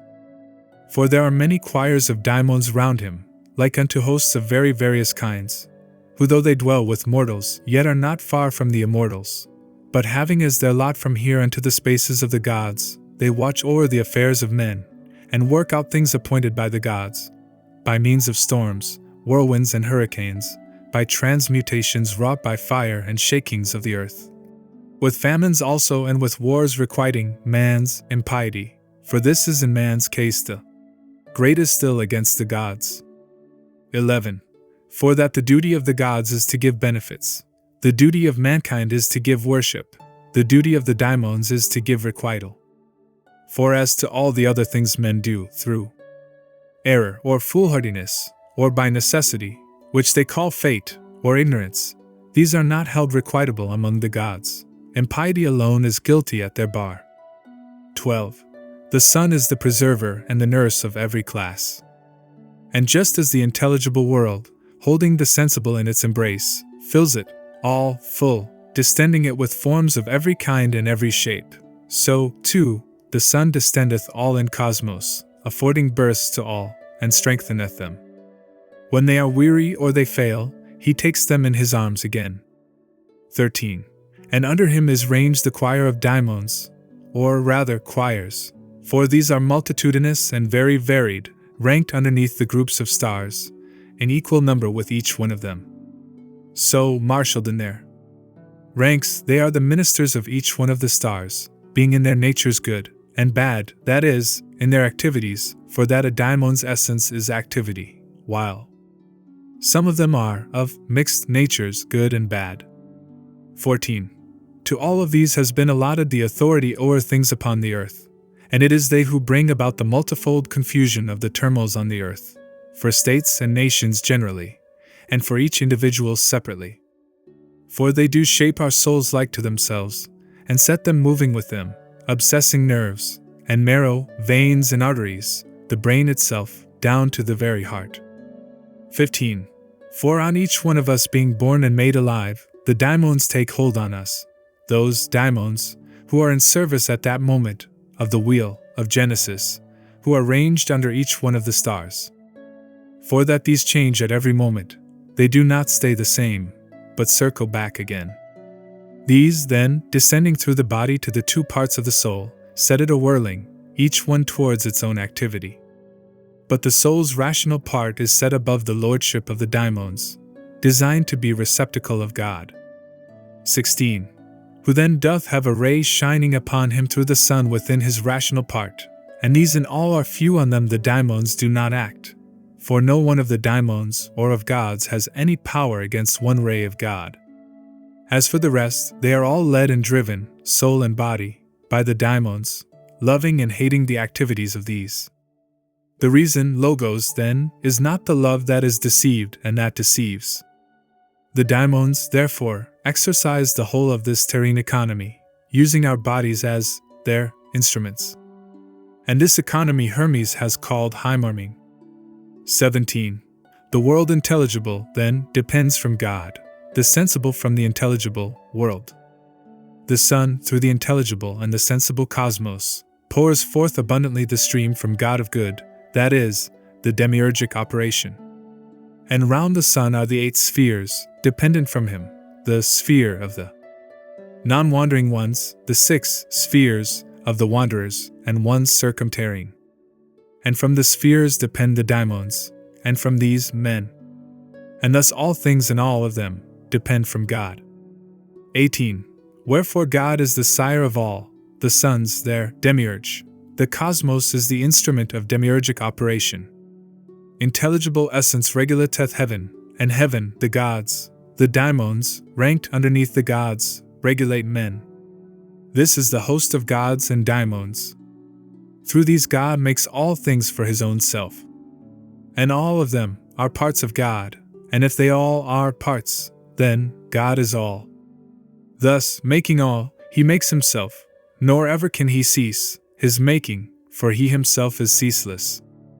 Just then, as God doth have no end and no beginning, so doth his making have no end and no beginning. Chapter 17, of Asclepius to the king. Asclepius said, If thou dost think of it, O king, even of bodies there are things bodiless. The king said, What are they? Asclepius said, The bodies that appear in mirrors, do they not seem then to have no body? The king said, It is so, O Asclepius, thou thinkest like a god. Asclepius said, There are things bodiless as well as these. For instance, forms, do not they seem to thee to have no body, but to appear in bodies not only of the things which are ensouled, but also of those which are not ensouled? The king said, Thou sayest well, Asclepius. Asclepius said, Thus, then, there are reflections of things bodiless on bodies, and of bodies too upon things bodiless, that is to say, reflections of the sensible on the intelligible world, and of the world intelligible on the sensible. Wherefore, pay worship to the images, O king, since they too have their forms as from the world intelligible. Thereon his majesty arose and said, The king said, It is the hour, O prophet, to see about the comfort of our guests. Tomorrow, then, will we resume our sacred converse. Chapter 18. The Encomium of Kings, about the souls being hindered by the passion of the body. 1. Now, in the case of those professing the harmonious art of muse-like melody, if, when the piece is played, the discord of the instruments doth hinder their intent, its rendering becomes ridiculous. For when his instruments are quite too weak for what's required of them, the music artist needs must be laughed at by the audience. For he, with all goodwill, gives of his art unweariedly. They blame the artist's weakness. He then, who is the natural musician god, not only in his making of the harmony of his celestial songs, but also in his sending forth the rhythm of the melody of his own song right down unto the separate instruments, is, as God, never wearied. For that with God there is no growing weary. 2. So, then, if ever a musician desires to enter into the highest contest of his art he can, when now the trumpeters have rendered the same phrase of the composer's skill, and afterwards the flautists played the sweet notes of the melody upon their instruments, and they complete the music of the piece with pipe and plectrum. If anything goes wrong, one does not lay the blame upon the inspiration of the music maker. Nay, by no means, to him one renders the respect that is his due. One blames the falseness of the instrument, and that it has become a hindrance to those who are most excellent, embarrassing the maker of the music in the execution of his melody, and robbing those who listen of the sweetness of the song. 3. In like way also, in our case, let no one of our audience for the weakness that inheres in body, blame impiously our race. Nay, let him know God is unwearied spirit, forever in the self-same way possessed of his own science, unceasing in his joyous gifts, the self-same benefits bestowing everywhere. 4. And if the Phidias, the demiurge, is not responded to by lack of matter to perfect his skillfulness, although for his own part the artist has done all he can, let us not lay the blame on him. But let us, rather, blame the weakness of the string, in that, because it is too slack or is too tight, it mars the rhythm of the harmony. 5. So when it is that the mischance occurs by reason of the instrument, no one doth blame the artist. Nay, more the worse the instrument doth chance to be, the more the artist gains in reputation by the frequency with which his hand doth strike the proper note, and more the love the listeners pour upon that music maker, without the slightest thought of blaming him. So will we too, most noble sirs, set our own lyre in tune again, with the musician. 6. Nay, I have seen one of the artist's folk, although he had no power of playing on the lyre, when once he had been trained for the right noble theme, make frequent use of his own self as instrument, and tune the service of his string by means of mysteries, so that the listeners were amazed at how he turned necessitude into magnificence. Of course you know the story of the harper who won the favor of the god who is the president of music work. One day, when he was playing for a prize, and when the breaking of a string became a hindrance to him in the contest, the favor of the better one supplied him with another string, and placed within his grasp the boon of fame. A grasshopper was made to settle on his lyre, through the foreknowledge of the better one, and so fill in the melody in substitution of the broken string. And so by mending of his string the harper's grief was stayed, and fame of victory was won. 7. And this I feel is my own case, most noble sirs. For but just now I seem to make confession of my want of strength, and play the weakling for a little while. But now, by virtue of the strength of that superior one, as though my song about the king had been perfected by him, I seem to wake my muse. For you must know, the end of this, our duty will be the glorious fame of kings, and the goodwill of our discourse, logos, will occupy itself about the triumphs which they win. Come then, let us make haste. For that the singer willeth it, and hath attuned his lyre for this. Nay more sweetly will he play, more fitly will he sing, as he has for his song the greater subjects of his theme. 8. Since then he has the stringing of his lyre tuned specially to kings, and has the key of laudatory songs, and as his goal the royal praises, let him first raise himself unto the highest king, the God of wholes. Beginning, then, his song from the above, he thus, in second place, descends to those after his likeness who hold the scepter's power, since kings themselves, indeed, prefer the topics of the song should step by step descend from the above, and where they have their gifts of victory presided over for them, thence should their hopes be led in orderly succession. 9. Let, then, the singer start with God, the greatest King of wholes, who is forever free from death, both everlasting and possessed of all, the might of everlastingness, the glorious victor, the very first, from whom all victories descend to those who in succession do succeed to victory. 10. Our sermon, Logos, then, doth hasten to descend to kingly praises and to the presidents of commonweal and peace, the kings, whose lordship in most ancient times was placed upon the highest pinnacle by God Supreme, for whom the prizes have already been prepared even before their prowess in the war, of whom the trophies have been raised even before the shock of conflict, for whom it is appointed not only to be kings but also to be best, at whom, before they even stir, the foreign land doth quake. Asterisk, asterisk, asterisk, asterisk, asterisk. About the blessing of the better one, and praising of the king. 11. But now our theme, Logos, doth hasten on to blend its end with its beginnings, with blessing of the better one, and then to make a final end of its discourse, Logos, on those divinest kings who give us the great prize of peace. For just as we began by treating of the better one, and of the power above, so let us make the end bend round again unto the same, the better one. Just as the sun, the nurse of all the things that grow, on his first rising, gathers unto himself the first fruits of their yield with his most mighty hands, using his rays as though it were for plucking off their fruits. Yea, for his rays are, truly, hands for him who plucketh first the most ambrosial essences of plants. So, too, should we, beginning from the better one, and thus, recipient of his wisdom stream, and turning it upon the garden of our souls above the heavens, we should direct and train these streams of blessing back again unto their source, blessing, whose entire power of germination, in us, he hath himself poured into us. 12.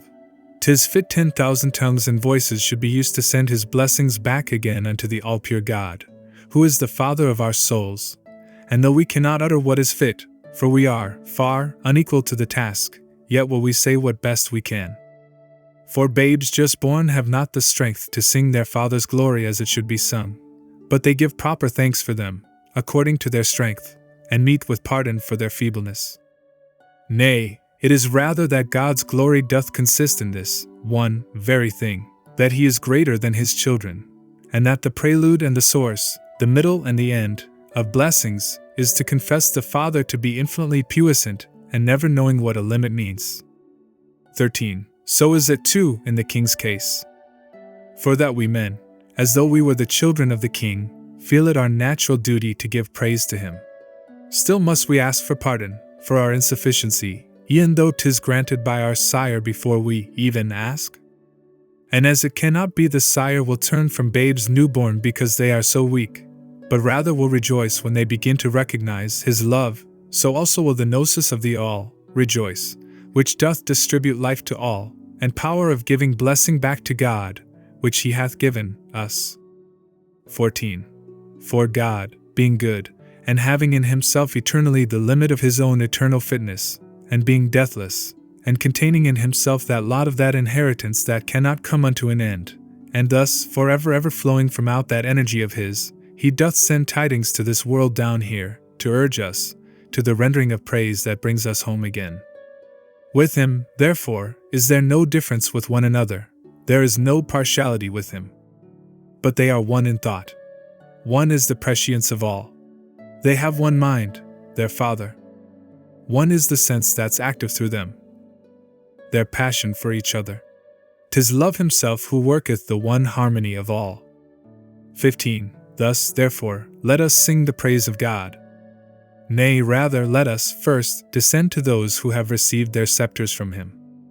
For that we ought to make beginning with our kings, and so by practicing ourselves on them, accustom us to songs of praise, and train ourselves in pious service to the better one. We ought to make the very first beginnings of our exercise of praise begin from him, and through him exercise the practice of our praise, that so there may be in us both the exercising of our piety towards God, and of our praise to kings. 16. For that we ought to make return to them, in that they have extended the prosperity of such great peace to us. It is the virtue of the king, nay, 'tis his name alone, that doth establish peace. He has his name of king because he levelleth the summits of dissension with his smooth tread, and is the Lord of reason, logos, that makes for peace. And inasmuch, in sooth, as he hath made himself the natural protector of the kingdom which is not his native land, his very name is made the sign of peace. For that, indeed, you know, the appellation of the king has frequently at once restrained the foe. Nay, more, the very statues of the king are peaceful harbors for those most tempest-tossed. The likeness of the king alone has to appear to win the victory, and to assure to all the citizens freedom from hurt and fear. Chapter: The Perfect Sermon. Section 1. 1. Trismegistus said, God, O Asclepius, hath brought thee unto us that thou mayest hear a godly sermon, a sermon such as well may seem of all the previous ones we've either uttered, or with which we've been inspired by the divine, more godly than the piety of ordinary faith. If thou with eye of intellect shalt see this word, thou shalt in thy whole mind be filled quite full of all things good. If that, indeed, the many be the good, and not the one, in which are all. Indeed, the difference between the two is found in their agreement. All is of one, or one is all. So closely bound is each to other, that neither can be parted from its mate. But this with diligent attention shalt thou learn from out the sermon that shall follow this. But do thou, O Asclepius, go forth a moment and call in the one who is to hear. And when he had come in, Asclepius proposed that Ammon too should be allowed to come. Thereon Thrice Greatest said. Trismegistus said, There is no cause why Ammon should be kept away from us. For we remember how we have ourselves set down in writing many things to his address, as though unto a son most dear and most beloved, of physics many things, of ethics too, as many as could be. It is, however, with thy name I will inscribe this treatise. But call, I prithee, no one else but Ammon, lest a most pious sermon on a so great theme be spoilt by the admission of the multitude. For 'tis the mark of an unpious mind to publish to the knowledge of the crowd a tractate brimming o'er with the full greatness of divinity. When Ammon too had come within the holy place, and when the sacred group of four was now complete with piety and with God's goodly presence, to them, sunk in fit silence reverently, their souls and minds pendant on Hermes' lips, thus love divine began to speak. Section 2. 1.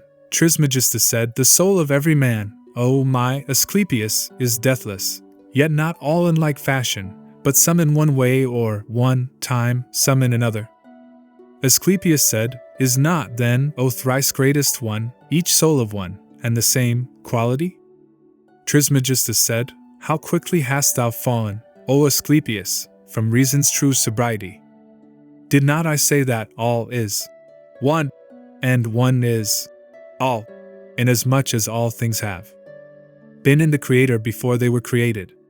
Nor is he called unfitly all, and that his members are the all. Therefore, in all this argument, see that thou keep in mind him who is one dash all, or who himself is maker of the all. 2. All things descend from heaven to earth, to water and to air. 'Tis fire alone, in that it is borne upwards, giveth life. That which is carried downwards is subservient to fire. Further, whatever doth descend from the above, begetteth. What floweth upwards, nourisheth. 'Tis earth alone, in that it resteth on itself, that is receiver of all things, and also the restorer of all genera that it receives. This whole, therefore, as thou rememberest, in that it is of all, in other words, all things, embraced by nature under soul and world, are in perpetual flux, so varied by the multiform equality of all their forms, that countless kinds of well-distinguished qualities may be discerned, yet with this bond of union, that all should seem as one, and from one, all. Section 3. 1. That then, from which the whole cosmos is formed, consisteth of four elements: fire, water, earth, and air. Cosmos itself is one, its soul is one, and God is one. Now lend to me the whole of thee, all that thou canst in mind, all that thou skillst in penetration. For that the reason of divinity may not be known except by an intention of the senses like to it. 'Tis likest to the torrent's flood, down dashing headlong from above with all-devouring tide, so that it comes about, that by the swiftness of its speed it is too quick for our attention, not only for the hearers, but also for the very teachers.